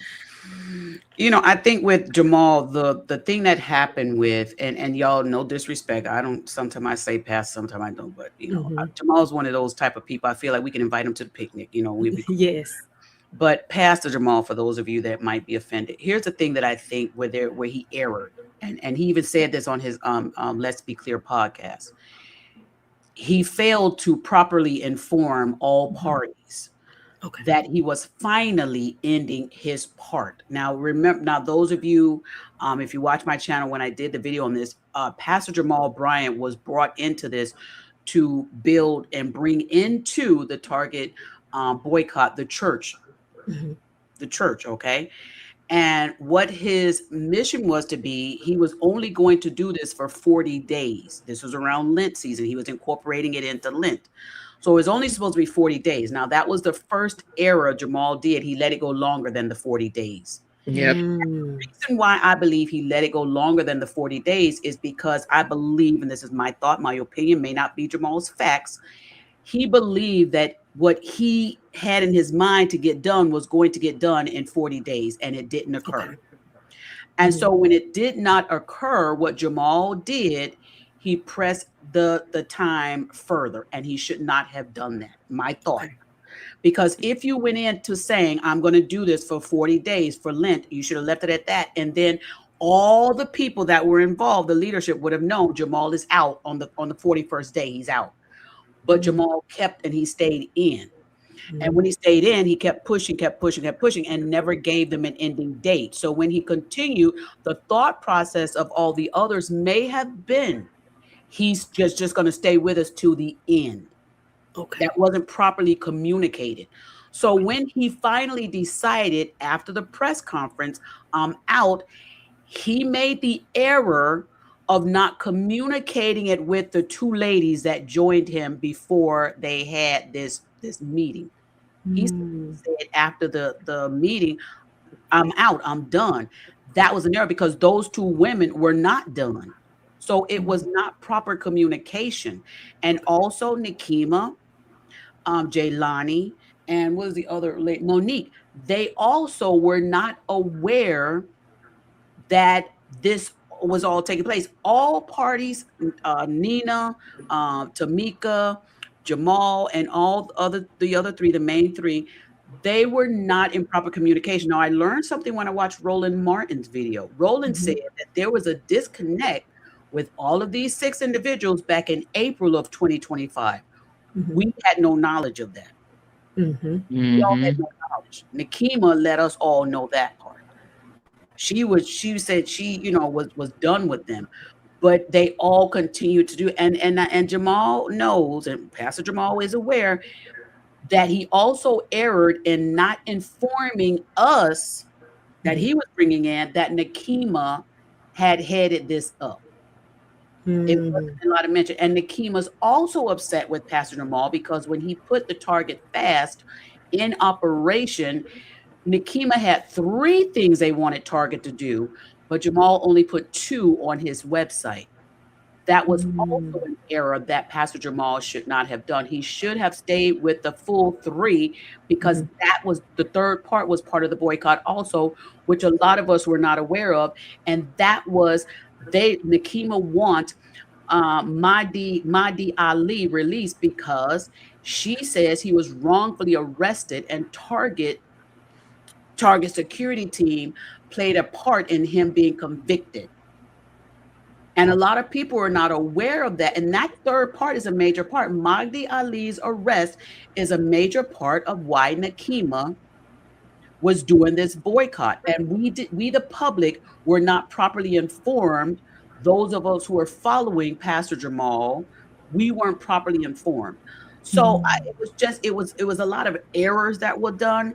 And Pastor Jamal could have done a better job of informing us who Nikema is and that she was a major part of this, as well as Jaylani and as well as Monique.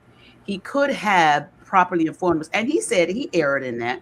But here's the part where people are looking at because he did not properly inform us. Now they're looking at you wanted all the clout yourself. And it just makes him look terrible in that light. So I think at that point when he went and he did that meeting and he was like, I'm out, he's probably thinking, look, they gave us 2 of the things that we wanted. They're not going to do the third one. So we're good with the 2. I'm just done with all of this. That was his thing. And he probably think that he won't get the third thing, and he probably won't. But they should have had this communication with all 6 parties before the 3 of them went and had that press conference. And I think, because it was not properly handled, that's why all of this is blowing up now.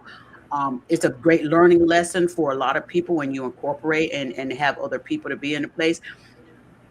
Make the public more aware because that public opinion can crucify individuals. And like Courtney said, they're getting all these threats and all this kind of stuff. Nobody wants that. And we have to remember, you guys, we are all still Black culture, still on this thing. All 6 individuals are Black. Nikema should not be fussing and fighting. I know she hurt, but you have to calm yourself down because she is still a leader and her followers will take her anger and think that it's okay for them to do things or say things to people that she's opposing. So as a leader, you have to check yourself because even though you say, I got a right to be angry, I got a right to do this, I'm an American citizen, I can do what I want. If you are a leader, you got to think about the ones that's following you because you may not throw the rock, but they will. Yes, they will. And not only I promise you they will. Yeah. Not only the people that are following her in this, whoever you are still wanting to go and get whatever from. If they see that you are this hostile individual in this type of state, they're not going to want to work. You're going to mess yourself up from going into the rooms that Jamal, the doors that he probably opened for you to go in. When you go hostile like this and they see you on, I don't want to say national, well, it's not TV, but it's Roland Martin and you've been doing tours. Now people see you as this which we hate to say, angry black woman, Angry black woman. with all of this hostility, you have a right to be mad. You do. But you could have come out here and said what you wanted to say in another way if you needed Chat GPT or whoever else to write it down for you so you can read it so you won't be in your emotions. Then if you have your own platform, or call your good girlfriends and y'all go eat and you express and you fuss and you say all of those things to them. But when you still have a goal in mind, you can't come out here hot like that, because the first thing they're gonna say is, okay, so when she get mad, is she gonna do this with us? Well, when she gets upset, is she going to say this in a boardroom full of people that we could have some dealings with? That's the situation I was looking at. I get you and your feelings. I get it. Yeah. But when you're in a professional space, do Right. you know how many people be mad in professional spaces? Yeah. And they have to conduct themselves as a professional, because you don't know what you're blocking by doing all of this rah rah, and I mean you cutting people off. What if you're in the board? What if the board was watching and saying, well, you know, okay, his part is done, but we're still going to work with these people. Right. And now they're looking at you like, okay, yeah, we don't Target want is to watching. deal. They ain't stop watching. We don't want to deal with that. So now what? And then the difference, I didn't even realize it myself. I didn't know it was a fast and a boycott. Right. I didn't either. I didn't know it either. We didn't know that. So when people start saying, well, he said it's a fast, and then I'm like, okay, well, he did say fast, but nobody came to us and said, listen, Jamal Bryant has agreed to do 40 days, whatever. He's going to help us with this. This is what we're going to do. After those 40 days, then we're going to continue going in this route to do X, Y, and Z. If they had brought it to us like that, then okay. When he says my part is done, and he said you can go or you cannot. Go in or stay out. He didn't say everything has come to an end, we just gonna stop, go back. He said the fast is over. I think people are so caught in that feeling that they have for him, that they want for his personal life, that they won't let anything that he does be looked at in a good light. Jesse, don't start your mess. I mean, but the girl activity. That's what she was doing. So when you look at that, I hear you, sis. I get what you're saying, but you gotta say it in a different way. Yeah. Because you can potentially stop anything else. If they were going for 4 and they got 3, let's celebrate them 3. That's what I be talking about when I say greedy. We want everything. Okay, we got these 3. You got a little piece of that. Let's go with that, and let's build on what we have already accomplished. Let's start there. I think Nakima's thing is, her major part in this is not what Jamal and Nina and Tamika's major part was. They were looking at the DEI. They were looking at that stuff and the George Floyd money that was supposed to be contributed. They were looking at that. Nakima is looking at Magdi Ali, has been in prison, incarcerated, which she says wrongfully incarcerated for 15 years. And that's her third part that she wants to get out. But I'm sorry, but that don't have nothing to do with Target. Yes, it does. Yes, it does.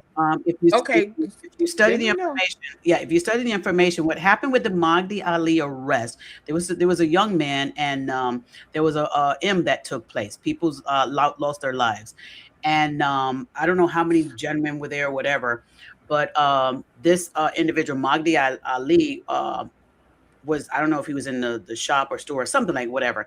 He left. Forensic went to his home, and I'm just giving y'all the brief real quick. I have the information, but they went to his home and they found an old pair of jeans that was 3 months old, and they said they found a small blood stain on it. Now, before they found this small blood stain on the bottom of his pants, the courts were about to let him off. They couldn't find nothing against this young man, so they were going to let him off, say that he had nothing to do with this case, even though another young man admitted to being the one that did the taking the people's lives.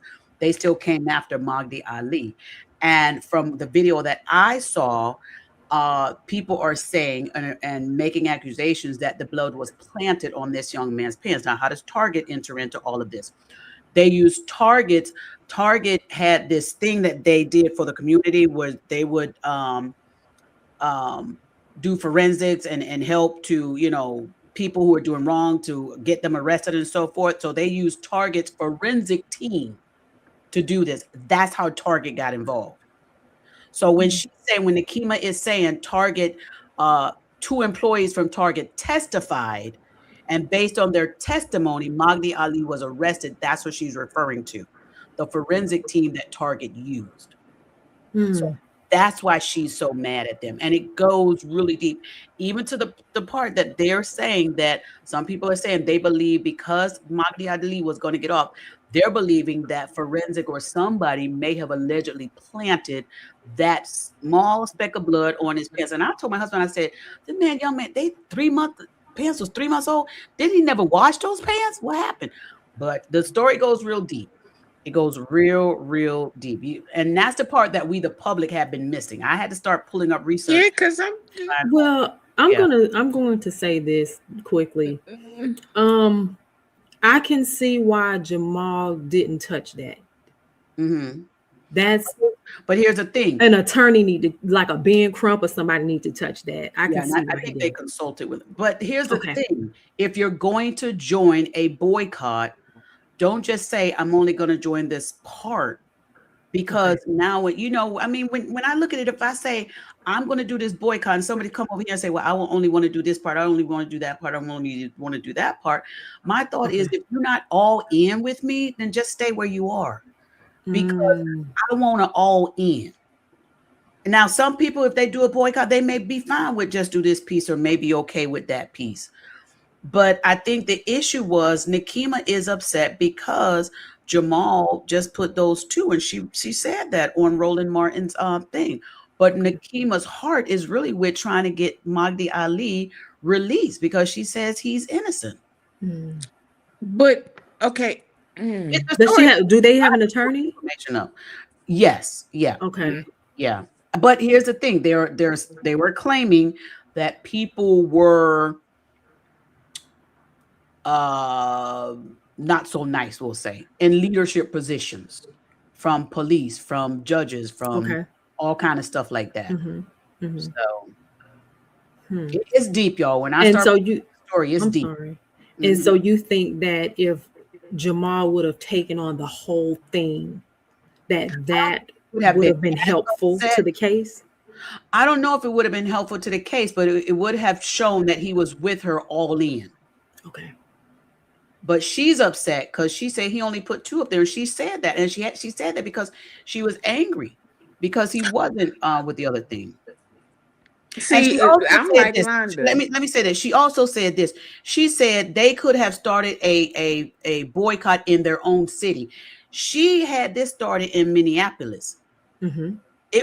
The original intent, from my understanding, it was not to be in every state or whatever. She was targeting because that's the headquarters.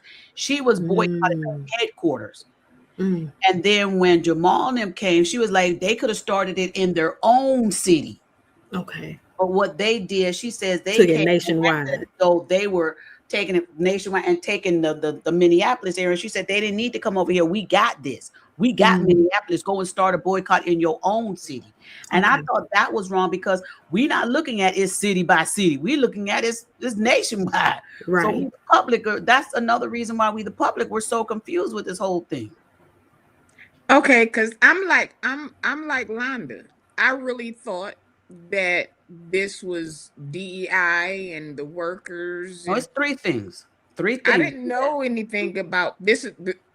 This is my first time Mm-hmm. hearing anything about the prisoner. Mm-hmm. But Mhm. okay, this is one of the things that people have to stop doing also.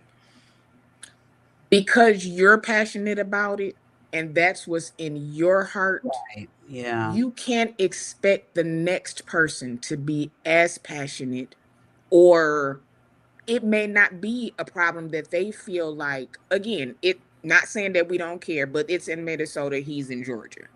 Mm-hmm. So when you say to come and help us with this boycott, I don't think she told them to come and help. I think they offered. She They didn't came tell to them. her. She didn't go but to when them. you okay, but even okay, let's say they went Mhm. to them and said, hey, let us help. Mm-hmm. If we want to help with the part of getting employment and we want to better Yeah. wages and things of that nature, then let's work. Be Okay, clear on this that. is my Mhm. strong point. This is where I'm going to, you do It's all I'm gonna do. Now you this accept it or part over not. here. Exactly. Mm-hmm. We going to take care of this and get this done. Mm-hmm. They took care of that. They got something out of it, but she still wants the prisoner to be released. So she's not satisfied. Right. And I don't know if this will ever end with her, because that's what Roland was trying to ask her. What do you want? What will bring this to a close? Mhm. And I didn't get a direct answer as far as that. And I think maybe Pastor Jamal Bryant saw that same thing. Mhm. And that's probably why he was like, well, we got 2 out of 3, and I'm fine with that. And I'm removing myself. And again, we don't know the other conversations that were being had before this press conference and all that. So he did his exit. But I think, again, the error that Pastor Jamal, in my opinion, was he did not make Nakima's name strong enough when he was out here boycotting. To us, it appeared that it was all Pastor Jamal. Yeah. Well, why That's she fair. okay? That's So fair. okay, I'm gonna ask this question because y'all know my blinker is on. I'm going on over in the middle. I get her gripe.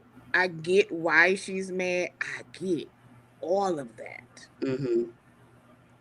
But can he really help this person get out of jail? Like, But can he really again, do that? here's the thing. If he had a conversation with Nakima and said, I'm only going to help you with these 2, and they agreed on that, then she should not be upset because he's not helping with the third. That's the part that the public is not aware. We don't know the conversations as to, okay, are you agreeing to do this? And I'm fine with this. We don't know those parts. A lot of But even with the 40 days, we can't say, you know what, you said 40, but you did 400. Like, thank you for that. You know, you went deeper than you said that you were. But instead, it's like, now she's mad. She's like mad. She wasn't this mad with the Don Lemon thing. Yeah, she is mad because I think, and I said this on my video, I think part of Nakima's anger is people started coming at her saying, how dare you shut down a boycott and you didn't tell us.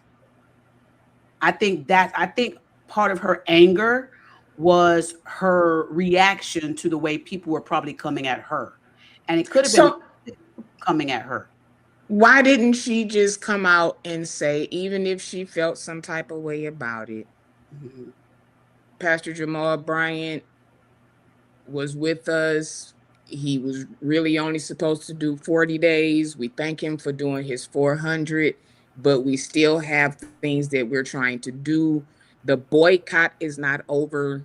The fast is She over. said that in so many And words. let's move. Is how she Yeah, said that's it, true. though. That is true. How she It's said it. how she said it. Because Yeah. now, Good. even if she comes and says it like that now, people are mad about how she been acting for the last few days. Who's Yeah. gonna listen to you? Yeah. Yeah. And it's just sad how this all transpired, and a lot of the people in the public, and myself included, we're like we were shocked. We were shocked. A lot that we didn't know. And Yeah, he did, Jesse. I believe he did too. He made it about himself.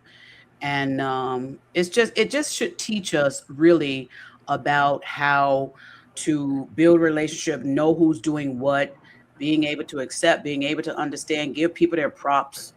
I'm a big person. If I use somebody's content, I tell them, this is their Mhm. content. You've got to be able to give people's props. So Mm-hmm. all of us need to learn lessons from this whole thing, because here's my stance again. We are all Black people. All six of these individuals are African American people.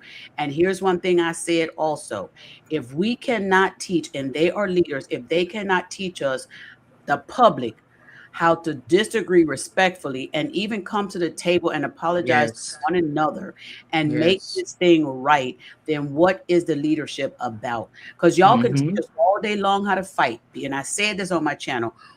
Our culture and our heritage have always taught us how to fight. Where are the people that teach us to apologize? That's the Mm, part.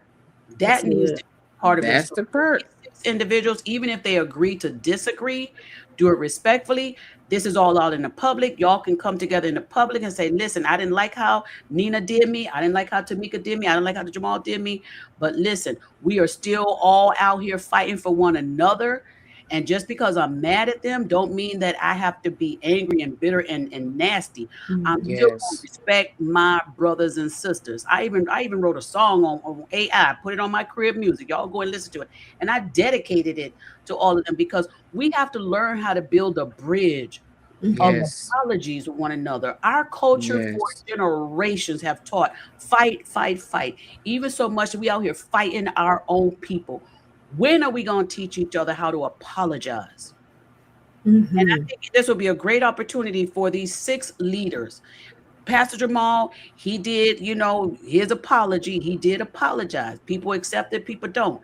He did an apology. But what this young man, Pastor Jamal Bryant, really needs to do as a leader, or what he should do, he can attempt to do it. He may not, because some people may be stubborn. He's dealing with 5 women, Mhm. 5 Mhm. African American leaders. Okay. Yes. I mean, four women and one man. He's dealing with 4 women and one man. So he got a lot. But I think if these individuals could really show us what real Black leaders do, let's come together and apologize. Somebody had, I think, St. James had it on his channel where he said that Obama had an issue. Jesse Jackson's son had an issue with Obama because of his incarceration and stuff being done during the administration when Obama was. But President Obama still showed up at Jesse Jackson's Mhm. funeral. Respect. We got to learn how to show each other respect, even when we don't like each other's actions. So I think Yes. And That's then good. with That's yeah. real that, good. and then a lot of people, and this is all I'm gonna say about this because it might go left. A lot of people felt because President Obama was Black that we were supposed to get all of this extra treatment. Here's Mm, my say. You did it, sir. You and your spouse, you did it. And y'all wanted President Obama to kind of let you off the hook for what you did. And because he didn't, as my brother, the Black man, now we have a problem. I don't like that. just I don't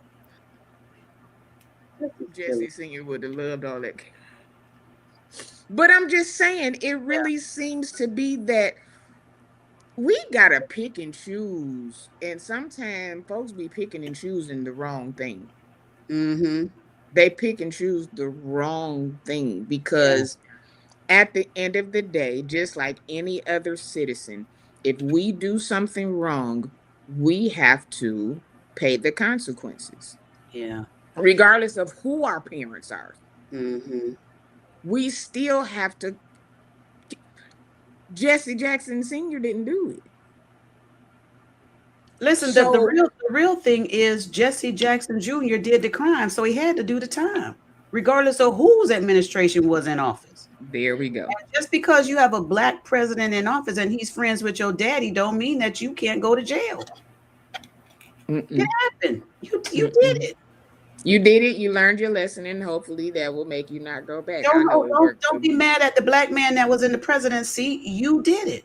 You did it. And if he had to let him out, you know how many other people he would have had to let out Child. for being black and friends and bros, and we don't have time for that. We don't have time for that. We're gonna hit this real quick because we were supposed to do it last week and we didn't. We just get to talking and stuff just be going. So real quick, because this I watched the documentary 3 times. And then there's been some other ones that have come out and I have watched them also. Okay. And as women, these women were put through what we can say now is hell. Oh my God. It's terrible. We didn't see this when it was going on. We're thinking these are people who inspire to be models, and Tyra gonna come and show them how to do the whoop-de-woo and how to walk. That's what I think. You walk and you look. You kind of keep your stance and your posture, and that's what we as America saw until the virus hit. And the young folks start looking and they started dissecting. And then all of a sudden, the show that was the Americas had everybody staring at the TV every week. Now we're side eyeing. But we're not just side eyeing the contestants. I'm side eyeing production, Tyra, you name it, UP, all of y'all. Everybody had a part in this. Yeah. And watching the documentary, first, okay, my first thing was Tyra's face from jump. It was like she had that chip on her shoulder, like Miss Nakima. You came in like, well, I don't, wait, what? You didn't look back at the stuff like everybody else and seen what we saw? Because I didn't, honestly, I was a vivid. I watched every week for about a good 7 seasons. And I didn't know. I would think like, okay, that's a weird picture, but I'm not a model. So I don't know. I don't know nothing about this. This is what they do. Okay, well, this is what they do. I'm thinking I'm learning what the models do from America's Next Top Model. But to hear the backgrounds. Everybody didn't share the same experience. I didn't watch it. I only watched one episode and I was bored with it. I'm just being honest. Now that's it's funny how Eva wasn't there, Takara wasn't there, and the other young lady, her name escapes me, wasn't there. Yeah. You're gonna have you're signing up for television. This reality TV, they will do whatever it takes to get the views so that they can make the coin at the end of the day. So not to excuse what they did. Again, I didn't watch it all. I didn't. Okay. Because it was I saw it. But not to excuse any of it, but to say that you sign up for what you sign up for. And this is going to sound harsh, but people are staying.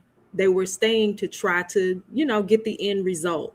And I understand that. And it took work and it took risk. And that's what this is. It was a risk. Was it worth it at the end of the day? You have to ask yourself. And then sometimes you're able to pull out in the middle of it all if it doesn't serve you. So now I agree with you, but then on the back end, This is why it's important, especially as for the teens and the young people that are aspiring to be anything. Mhm. Don't just take your kids to these auditions to stand in these 5, 6, 7 hour day lines Mhm. and just hope for it. I hope you get picked. You need to be in the room with your child when they sign these contracts, because a lot of people just see one, it's television, it's Mhm. Tyra Banks. Mhm. I'm getting ready to be on TV. I'm getting ready to do this. I'm getting ready to do that. And they are, one of the girls said that she home was so bad that if she didn't do America's Next Top Model, she didn't know where she was going to go. Right. So when you have people like that who are looking for, I won't say an out, but still trying to go towards what they want to do, they not thinking about no contracts. We saw that on Making the Mhm. Band. They Right. told them you ain't gonna make no money. You pretty much promotion and that's it, and they all signed it. I'm all for chasing a dream. Chase Yeah. your dreams, do your thing. But when you're desperate, even if it's a good desperate or a bad desperate, you will do anything. And they did. I And they watched the did. entire series that Sean had sent me, and like Courtney said, I can agree with her because there were thousands of people in those 25 years that America's Next Top Model was on, and they found what 5 or 6 that had some of the hardest cases. And I'm glad the women did share their stories Mhm. because Mm-hmm. their story is important too.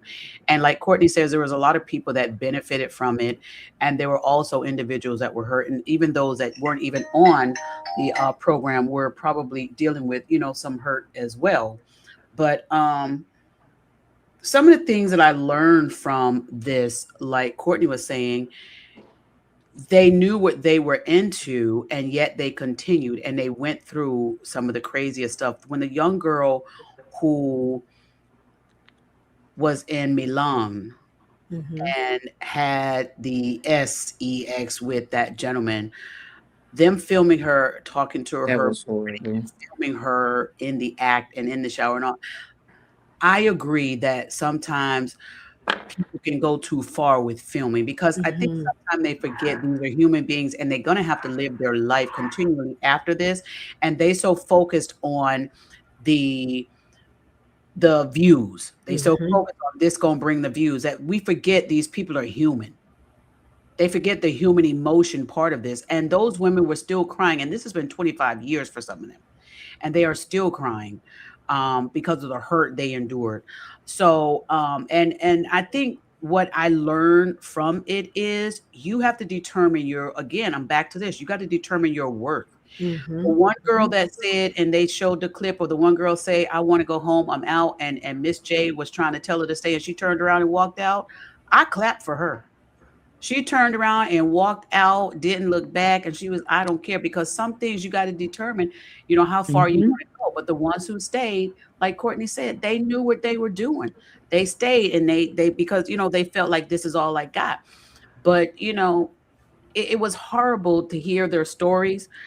But the sad part is that kind of stuff is still going on Mhm. in the industry with people who want to be recognized, become famous, become these pop celebrities or whoever they are. And Mhm. and a lot of them were, of course, blaming Tyra for some of the stuff. Now, I did not like that Tyra Banks told the girl, and when after this Milan incident happened, and then she met with the girls, and she gonna have the conversation, tell her, well, my somebody cheated on me, and I felt bad, and I think that was intentional. I ain't like that Tyra did that. I didn't like I that. didn't like that one, and I I didn't didn't like like the one with when she the filmed and she was doing the Tyra Banks show, and she said, "Have you seen it?" And she said, "I don't want to see it." And she and showed she it. played I it didn't like that. anyway. So Tyra has her demons she gonna have to deal Mhm. with, and you got to pay when you do stuff like this to people. It'll come back, to you, and it did. And Tyra ended up, even though she wasn't trying to save even the other three gentlemen's job, Miss J and all the other ones, hers got cut. So it came back to her, but that whole documentary should teach individuals, because the women that survived and moved on and didn't win, you know what they did? They showed they're still surviving, they're still beautiful, they still, survived in their life, and though it may have been hard and difficult, they still survived. So it was very hard to watch, but I'm glad I did watch it. So thank you, Sean, for even sending it to me, because I was not watching America's Top Model back in the day like that. I first Oh of all, yeah, I was a fan. they were too But thin. see, They were too thin. Yes, what was it? Yesterday, well, this week, Takara did an interview, Eva did an interview, Yeah. and that was not their experience. Mhm. Everybody doesn't have the same experience. Now, Right. granted, those are the ones who went on to do Big stuff. some of them more than Tyra, in my opinion, but but you have to, if you have a something that you want to do, and it comes to stuff like this is anything, the music industry, the fashion industry, the comics, the actors, actresses, whatever it is. Those contracts are, some of them, most of them are designed for the company. They're not designed for you. And the So thing if you sign based on what they said, I can't blame them. Because when it comes to a contract, especially them fine prints, they tell you read them fine prints. Well, everybody that signs a contract of that magnitude needs to pay an attorney. I know a lot of women are like, I don't have attorney money. You need to 500. Look it over. Something. That Somebody. language stuff can get hidden in the language. Yes. And if you're not skilled, you will get yourself caught up into something. You will sign your but whole this soul over. When it comes to passions and when it comes to dreams and things of that nature, I know this is gonna sound super deep, but you have to make sure that you're called to it and that you're in alignment with God, or everybody don't, because just because you like to do something don't mean you're called so that to you it. won't, right, so that you'll know, so that you won't, not to say that things will be perfect, but that you won't fall for anything. You understand what I'm saying? Yeah. That you'll count the cost to know, okay, this is the path, or this is the journey that I have to go on. But just know that, like, enduring any type of essaying, that's not a part of the plan. Yeah. Come on now, you got to do that. Your dreams and your purpose, that's not a part of the plan. If we look back at the E-Files, if you know what I'm talking about, a lot of them were promised, modeling careers and things of that nature. And so you just have to be mindful that, is my purpose connected to doing this? Would God really connect me to this pervert to do this? Do I have to go through this to get that?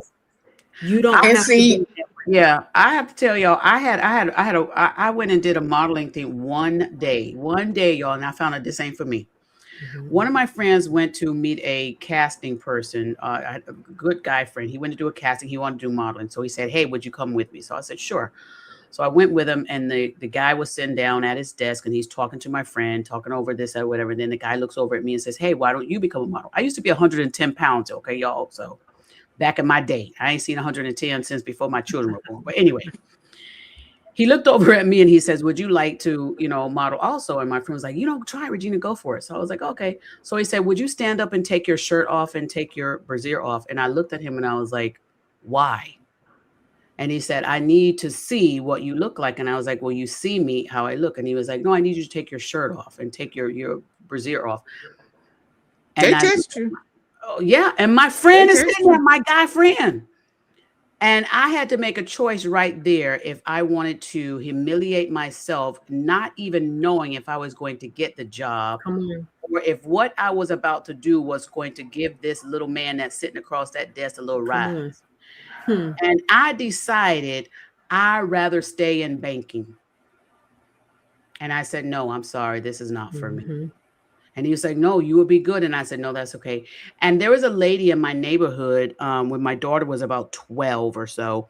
This lady came to me and she said, your daughter is model material. She should be a model. She said, I used to work with great models back in the day. And she started running off names and everything. She said, I Mhm. would love it if you would let me take her and get her some training and get her prepared and meet with some people. She would be great at modeling. And I said, well, when do we go? And she said, well, no, I have Mhm. to take her myself because, Mhm. I told her, I said, I'm sorry, we don't do that over here. We are a Black family. We don't do that. We don't give our kids to strangers and Come neighborhoods. We don't on. take our kids nowhere. I said, we don't do that.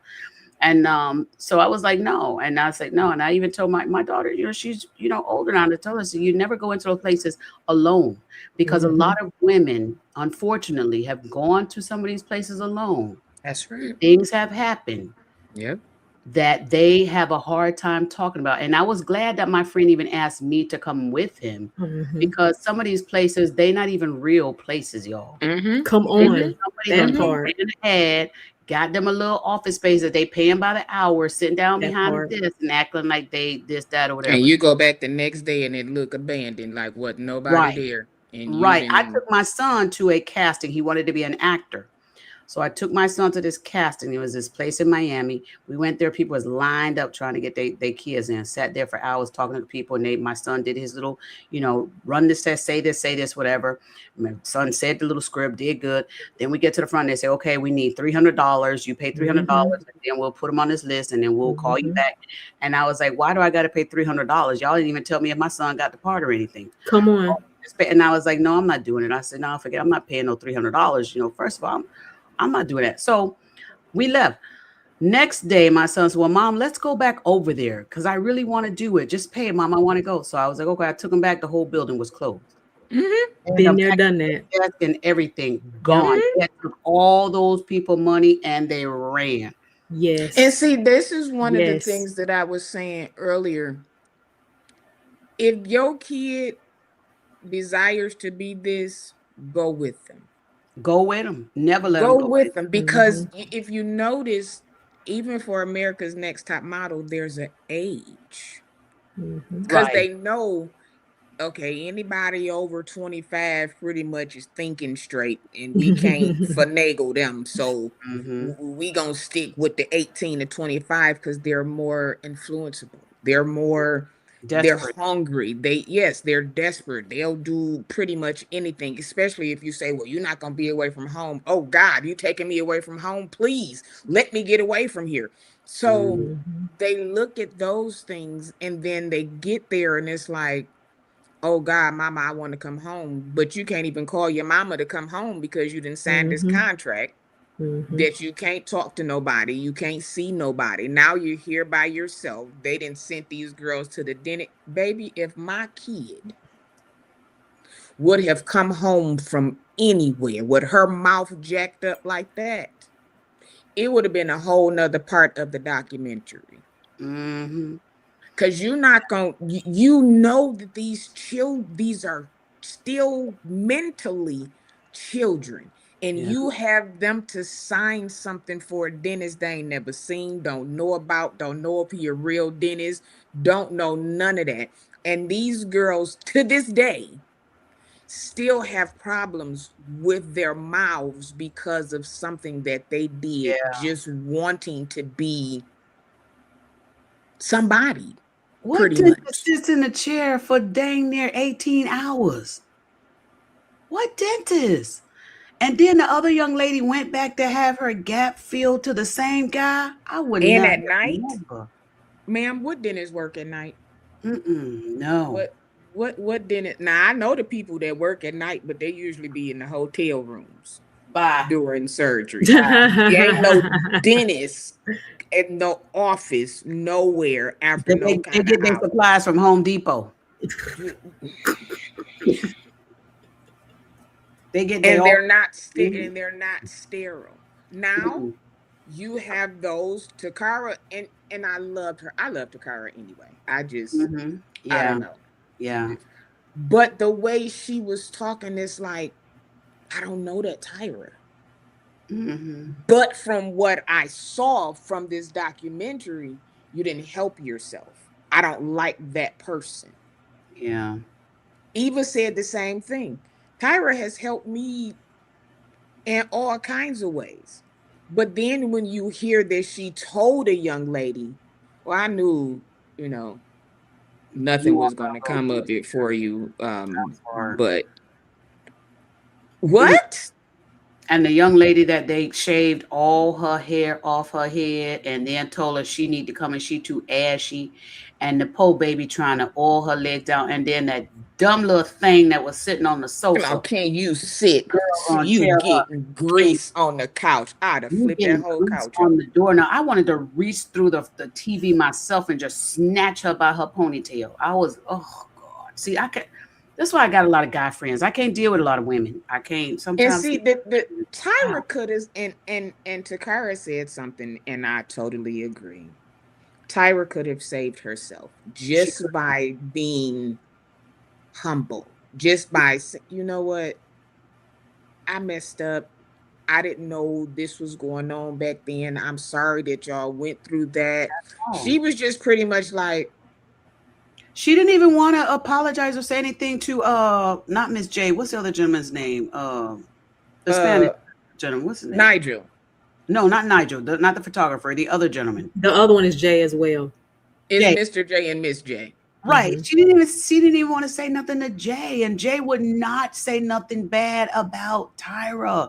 And then Miss J, my God, having gone through a stroke, I feel him because my brother went through a stroke and he's sitting there in that place for a year. And Miss J, I felt him when he said, I train women to walk and I can't walk. And I Girl, can't walk. soul. And then they asked him, has Tyra come to see you? And he said, not yet. He still gave her grace, even with that answer. Mm-hmm. Not He yet. just said not yet. Not yet. He still gave her grace. And she said, oh, maybe I should call him. Oh my God.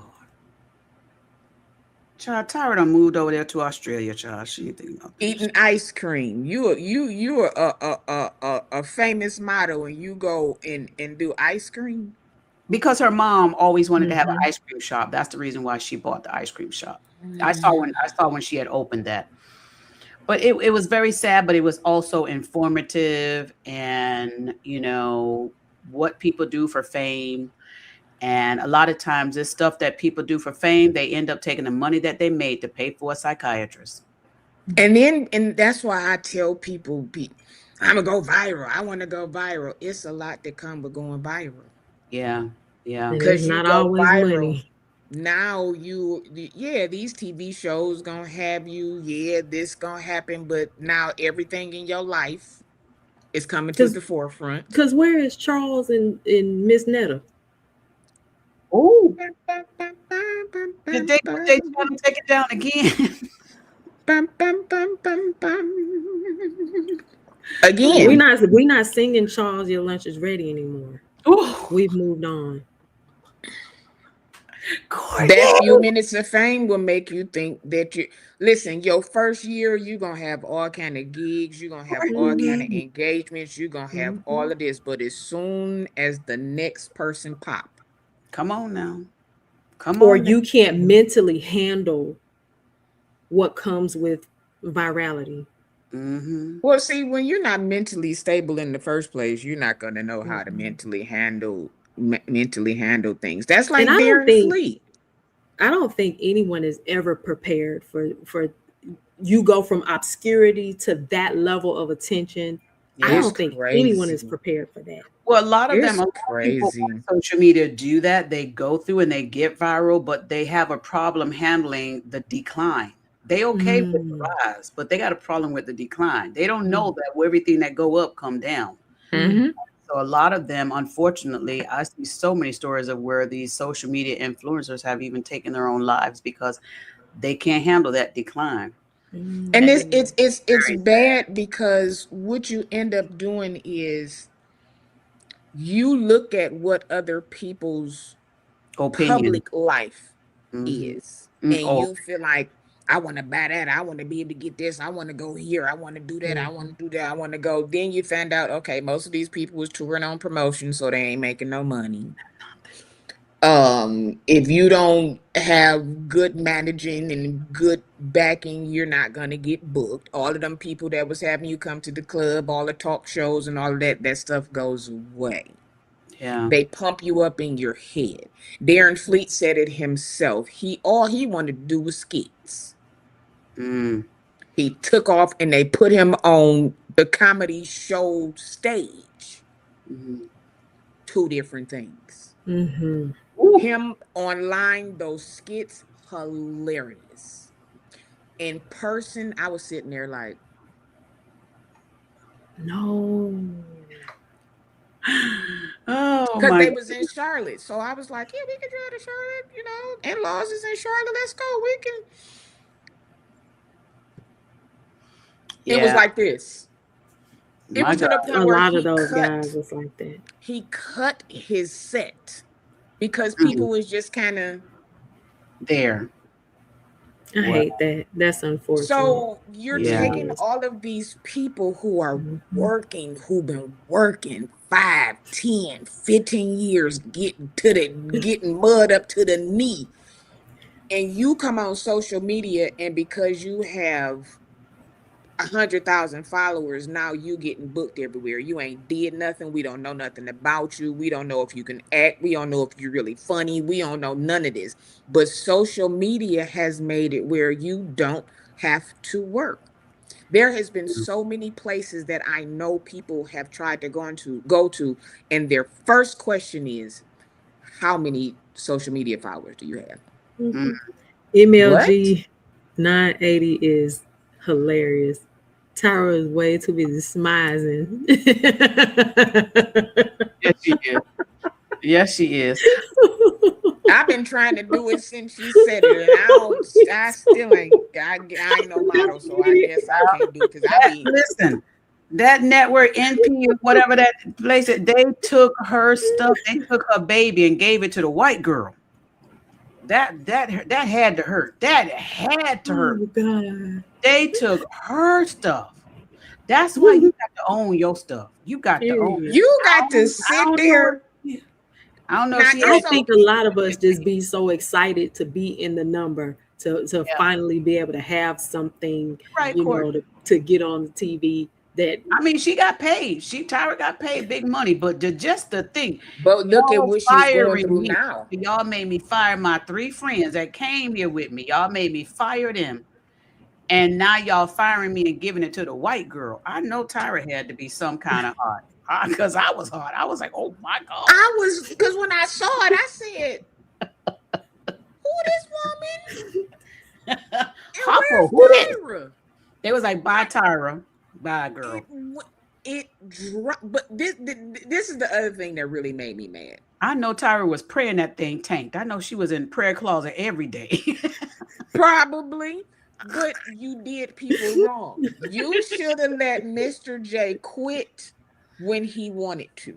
They did Tyra wrong. They should at least gave it to a black woman. That was a double insult. No. My You did folks wrong. We don't know how that karma gonna come back. You so right. You right about It that. don't come back. It don't always come back Yeah, in the way that you give it. you're right. But people Janice have to D. also Oh, yeah, understand. Janice D was a whole mess too. My God. I today. knew she was. I thought she was on drugs the whole time. My God, today. Sean, it's always a privilege, y'all. I have to jot down. But Mhm. thank What you time so is much it? for the Oh, we got. opportunity. It's almost that Thank time. you, We girl. And gonna it's be here in a always a second. pleasure to be with you as well, Pastor Regina. I love you, girl. Thank you for Thank reaching out to me too, Good girl. night. Love you, love you, Thank love you. you. Thank you. Yep. See you next It's time. almost that All right, time. girl. Thank you. It's But you know, almost Sean, I that want to time. say this before I drop down. For those people that are watching social media and looking at influencers, they're simply what the word is. They're influencing. They're not always living actuality. Not all of them, some of them. And so when you're looking at somebody and you're like, hey, I want to be like them, or I want to do this or whatever, a lot of times what you're looking at is a made up facade of something. That's a lot of Yes. times not their real lives. People are out here renting cars, putting it in driveways, saying that it's theirs. They're out here renting houses, saying that they own it. They're out here, pretending to have all this wealth, all this stuff Fake and everything. jewelry. And yeah, so y'all be careful out there following people and saying what you want to do. And then the ones that have made it, they went through work, just like Mr. Beast. He didn't start out with 100, 300 million subscribers. He started out No, with one, just no. like everybody else. And he Mhm. was in his mom's basement. So he had to put the hard work into the hard work. So Yeah. y'all be careful who you out here following and calling an influencer, and know this: everything ain't the way it seems. Everything that glitter ain't gold. Some of them influencers, probably if you put your life on the screen, your real life, they'll be jealous of you. Just Hello. thank you, They girl. you Go ahead. well, thank you, thank. No, I was just gonna say people don't know. We look at the outer part. Yeah. We don't know what these people go through. We No. don't know how many deals people have lost, how much they've been abused. We don't Yeah. know that. We see the glitz and the glamour and we say, I want that. But Right. do you want what it took To get to it. get that? Boom. Those are Boom, two boom, boom. different things. I That's want to it. be like, do you want to go through the trenches to be like they did? Mm-hmm. Everything has a price. You can't always It- take the easy way. And everybody else ain't willing to pay your price. Some things you got to pay yourself. Hello? You try Right? to be like somebody else and you will fool around and be some Thank hmm, you, Aaron. hmm, Thank you so hmm. much, girl. I listen, we be going on here and I don't even be realizing I the didn't even time. realize what time it was. We do got to get out of here. I got Thank some you, girl. furniture Love you. coming. Thank you for All coming. right. Appreciate you. We'll see y'all Bye next week. Thank bye. you guys in the chat. Yeah, y'all, we gonna get ready to get out of here. I have some furniture coming, yes, on a Sunday. I do. I have some furniture coming on a Sunday. And they just said that they are en route. So I am thank you, JP. Thank you, JP. Thank you, JP. Listen, any way y'all want to support the platform, um, you can.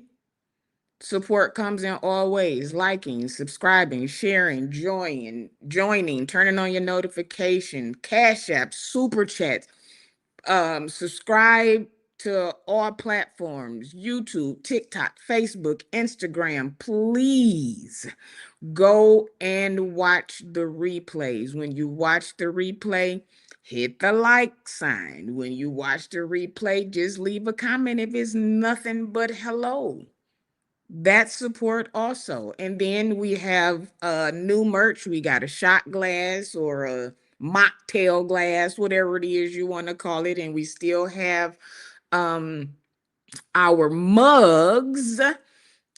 So those are still available. Let's see what else, what else. Josh is on tonight. Millennial Mondays on Jesse Online is tomorrow. We always know the apostle come on when he come on, so keep your notifications on. Let's see what else, oh, the ways to give. These are all of the ways to give.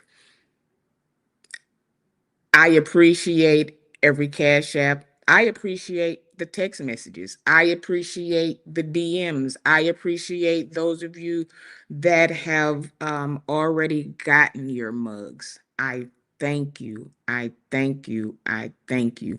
These are the ways to give. Listen, if the subject was good, if anything touched your heart, if you was like, okay, your amens can be in dollar form, you can do super chat, cash app, PayPal, Zelle. I have Chime also.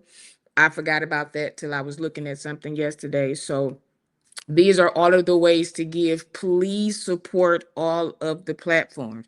I am Courtney Phillips TV, the Juice Radio and Talk Show. Juice has crib music. All we put all of the links and everything in the chat. So please, if you're watching the replay, click on them. Join. It's okay. If you're watching the replay, you can definitely also send your cash app then. I like to wake up to seeing my notification with the cash app sign on it. Who would not? Who would not? So that's our time. We always have fun. We always have great topics. Sometimes we have topics and we never get to them, but guess what? That is okay, because everything that we do talk about, we need to talk about. So y'all have a good night. Again, just keep your notifications on so that you will know when we post, when everybody posts. Listen, support your content creators. If it's nothing but liking the video, that is support. That keeps us in the algorithm. It keeps us going, and it lets us know that, hey, we want to see more. We want to hear more. You can also follow me on Instagram, and you can DM me if you would like to be a part of the show. If you have any topics, I can't say my email because I have so many emails. But if there's a topic that you want to talk about, or if you want to be a part of one of the panel, men, we want to do this men's panel. So DM me, Shine Talk Show, on Instagram, and we can get that show going. That's all for now. I'm out. We're going to be taken out by the choir gonna take us out. The choir is gonna take us out. Thank you, Aaron. Thank you, Aaron. Thank you, Cece. Thank you, Nicole.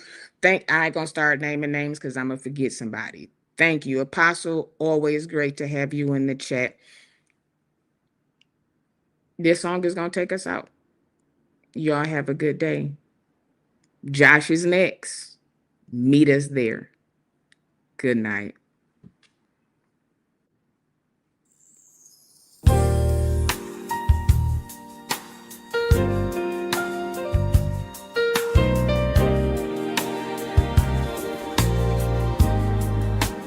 Walk with me, Lord, through valleys and fire.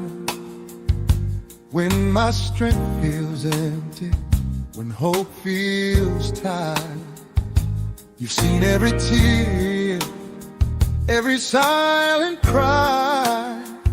Still you call me chosen. Still you say I'm alive. I am not forgotten. I am not alone. I am standing boldly on promises you've spoken. Walk with me, Lord. I am rising now. I am walking in purpose. I know who I am now. Walk with me, Lord. I am free. I am strong. What you placed inside me has been there all along. Walk with me, Lord, when the road feels long, when old voices whisper what I've outgrown. You remind my soul when my heart stands still that I am becoming everything you do. I am not defeated. I am moving ahead. I am walking forward by every word you said. Walk with me, Lord. I am rising now. I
I am walking in truth. I am walking in freedom because God walks with me too. I am rising with vision. I am standing in time. I am stepping into destiny. This moment is mine. Walk with me, Lord. I am rising now. This is a resurrection breaking out inside. Walk with me, Lord. I am who you say. I am strong, I'm faithful. I will never be the same. I am becoming everything you called me to be.